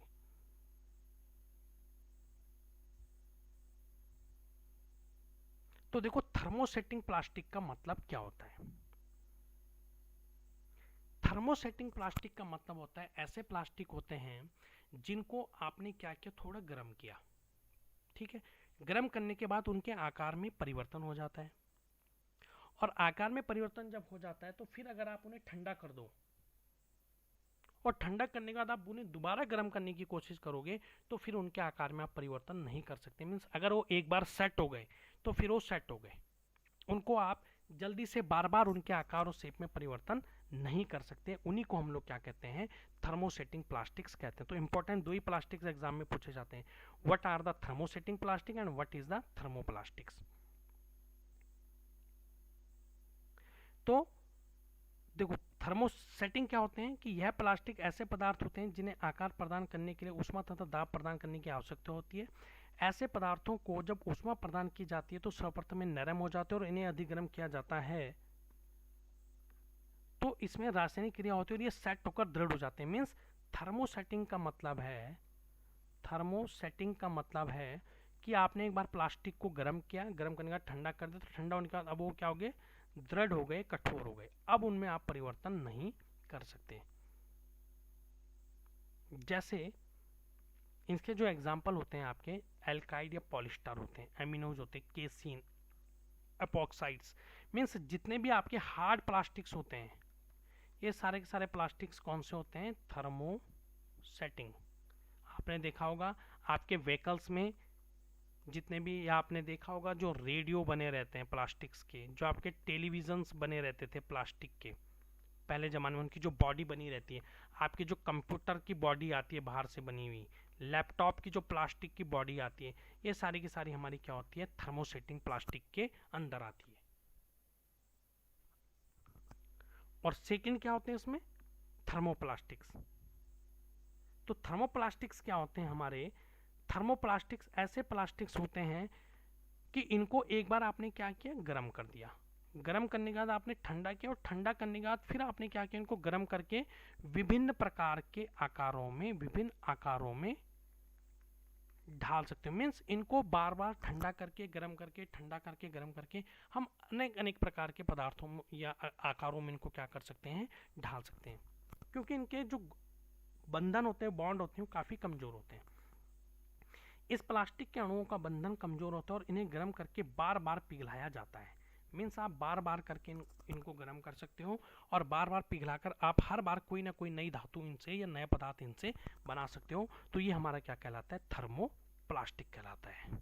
तो इम्पोर्टेंट है, एग्जाम में क्वेश्चन क्या आता है कि explain the thermosetting, explain thermosetting and thermoplastics।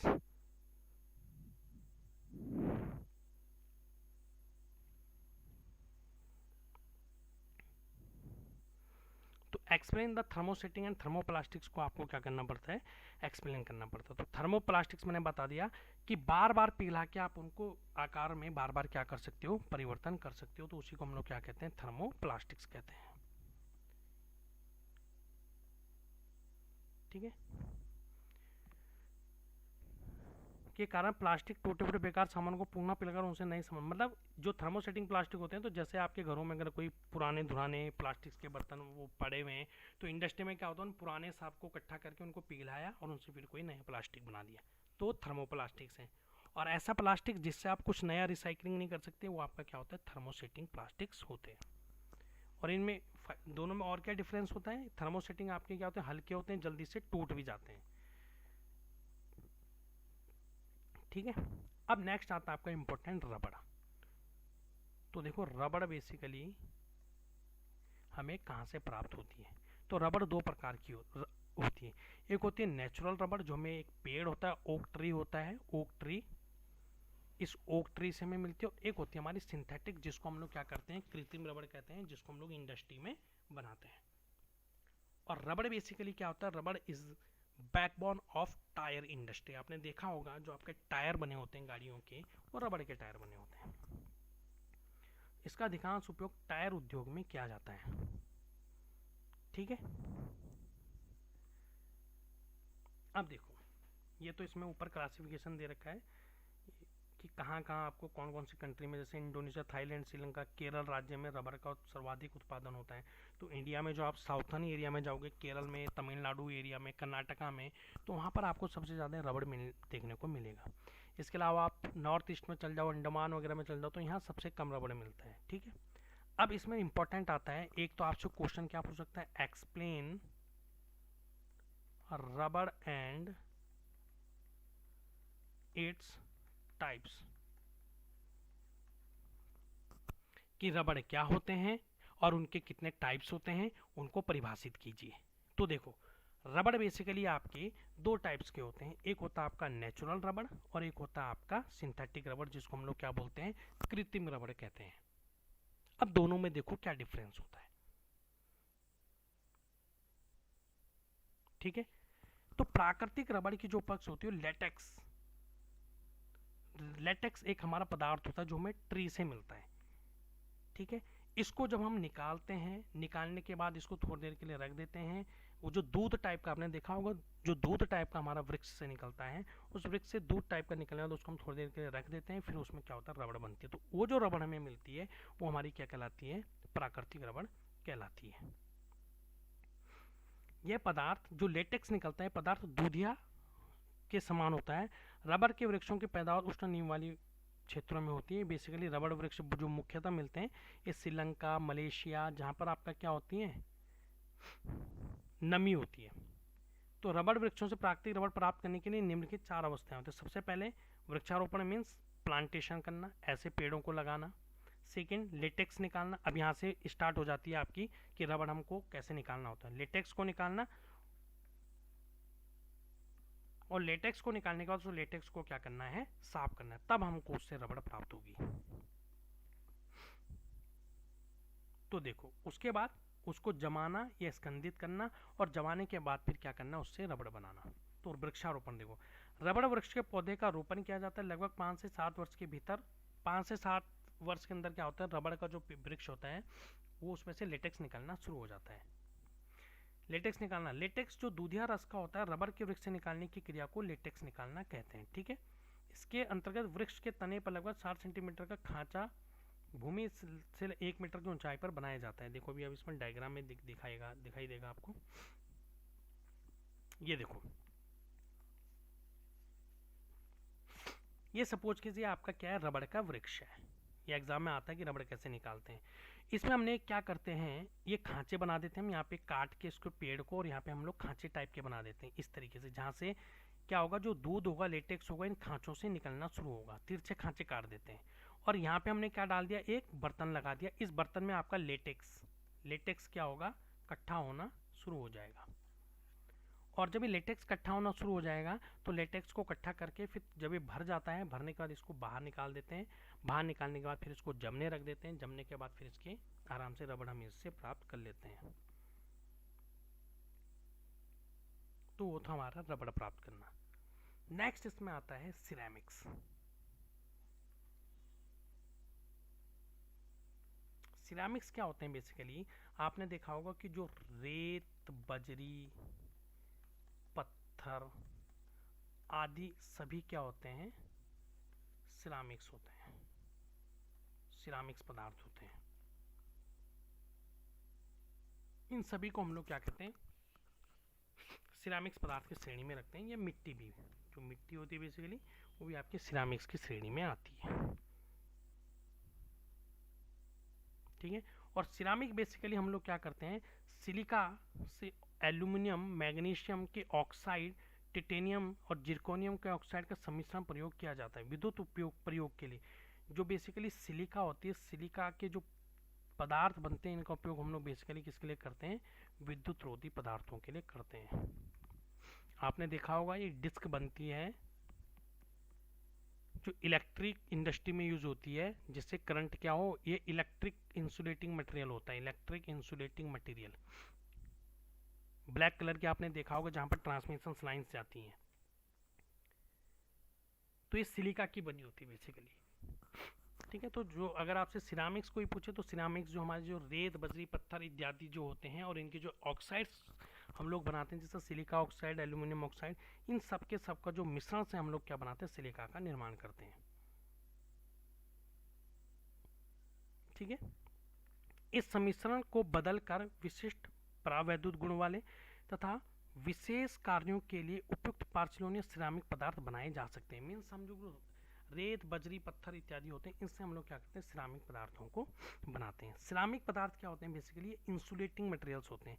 या चीनी मिट्टी से बने प्रतिकारी पदार्थ क्या होते हैं, तापमान अच्छा, मौसम प्रतिरोधी गुण रखते हैं। मीन्स एक तो जल्दी से इनमें क्या होगा, इलेक्ट्रिक इंसुलेटिंग होते हैं, सेकेंड आपके क्या होते हैं, हीट इंसुलेटिंग की तरह भी बेसिकली सिरामिक्स हमारे कार्य करते हैं, ठीक है। तो ये तो इसकी कुछ कंडीशंस दे रखी हैं कि सिरामिक्स का जो गुरुत्व होता है ये इंपॉर्टेंट नहीं है इतना आपके लिए, ठीक है। आप थोड़ा ध्यान रखते हो कि तापकरण कितना होना चाहिए सिरामिक्स के लिए, 1300 से 1350 होना चाहिए। पानी अवशोषण आपका कितना होना चाहिए, परावैद्युत स्थिरांक कितना होना चाहिए, तनन सामर्थ्य इतनी होनी चाहिए सिरामिक्स मटेरियल्स की, ये इतना ज़्यादा इंपॉर्टेंट नहीं है। अब इसमें आता है बेसिकली एक इंपॉर्टेंट आता है आपका कि जो स्टील होता है एंड टाइप्स ऑफ स्टील। तो देखो इस्पात मैंने बताया था, इस्पात को अगर आप कार्बन परसेंटेज से निकालोगे तो एक होता है आपका dead mild steel. Dead mild steel का मतलब होता है 0.05 से 0.15% तक अगर कार्बन की प्रतिशत मात्रा है आयरन में तो इसको हम लोग क्या बोलते हैं, डेड माइल्ड स्टील।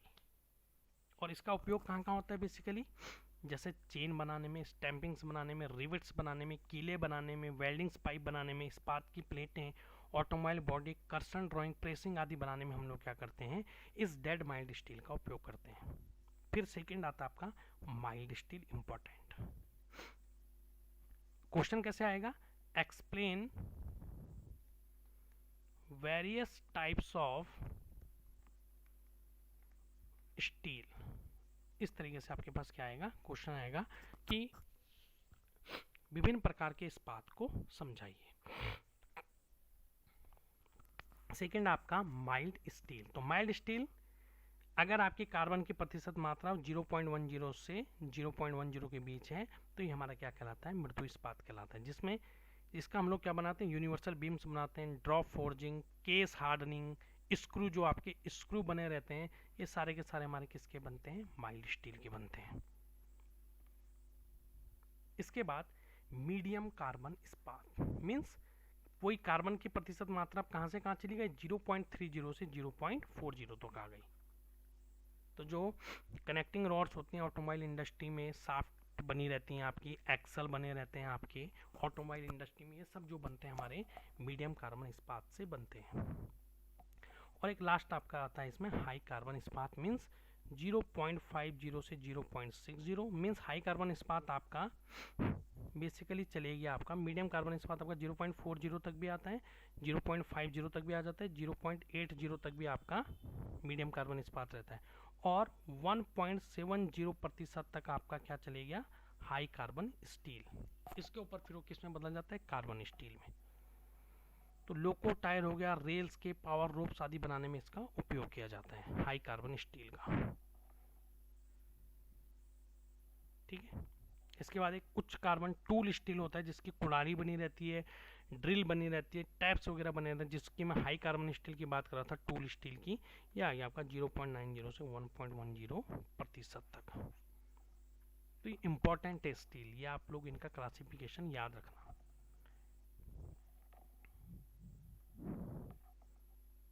ठीक है, ये भी आपका वही टूल स्टील है 1.50 तक। बोरिंग, बॉल बेयरिंग्स, रेतियाँ, ब्रॉज, रेंजर्स आदि बनाने में जो हार्ड होते हैं काफ़ी। ठीक है, तो याद रखना डेड माइल्ड स्टील, फिर माइल्ड स्टील, या फिर हम इसे लो कार्बन स्टील भी बोलते हैं, medium carbon steel, high carbon steel, और एक होता है आपका टूल स्टील। एक टूल स्टील भी आता है आपका, टूल स्टील, इसको भी इम्पोर्टेंट है, ध्यान रखना। एग्जाम पॉइंट ऑफ व्यू से आ सकता है कि टूल स्टील को समझाइए। तो ये होता है आपका 18:4:1 tool steel means 18% tungsten, 4% chromium, 1% vanadium. ठीक है, इंपॉर्टेंट है।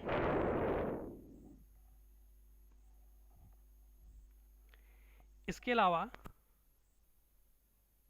जिस किसी ने अभी तक जे क्लासेस मेरठ का ऑफिशियल ऐप डाउनलोड नहीं किया है, वो इस ऑफिशियल ऐप को डाउनलोड कर सकता है। सब्जेक्ट्स के रिगार्डिंग विभिन्न जानकारी हमारे इस ऑफिशियल ऐप पर अवेलेबल है। ठीक है, इंपॉर्टेंट इन्फॉर्मेशन के लिए आप आज ही JEC पॉलिटेक्निक सेमेस्टर क्लास के नाम से एक टेलीग्राम चैनल है, इसको आप लोग ज्वाइन कर सकते हैं। सब्जेक्ट्स के रिगार्डिंग विभिन्न जानकारियाँ आपको प्राप्त होंगी।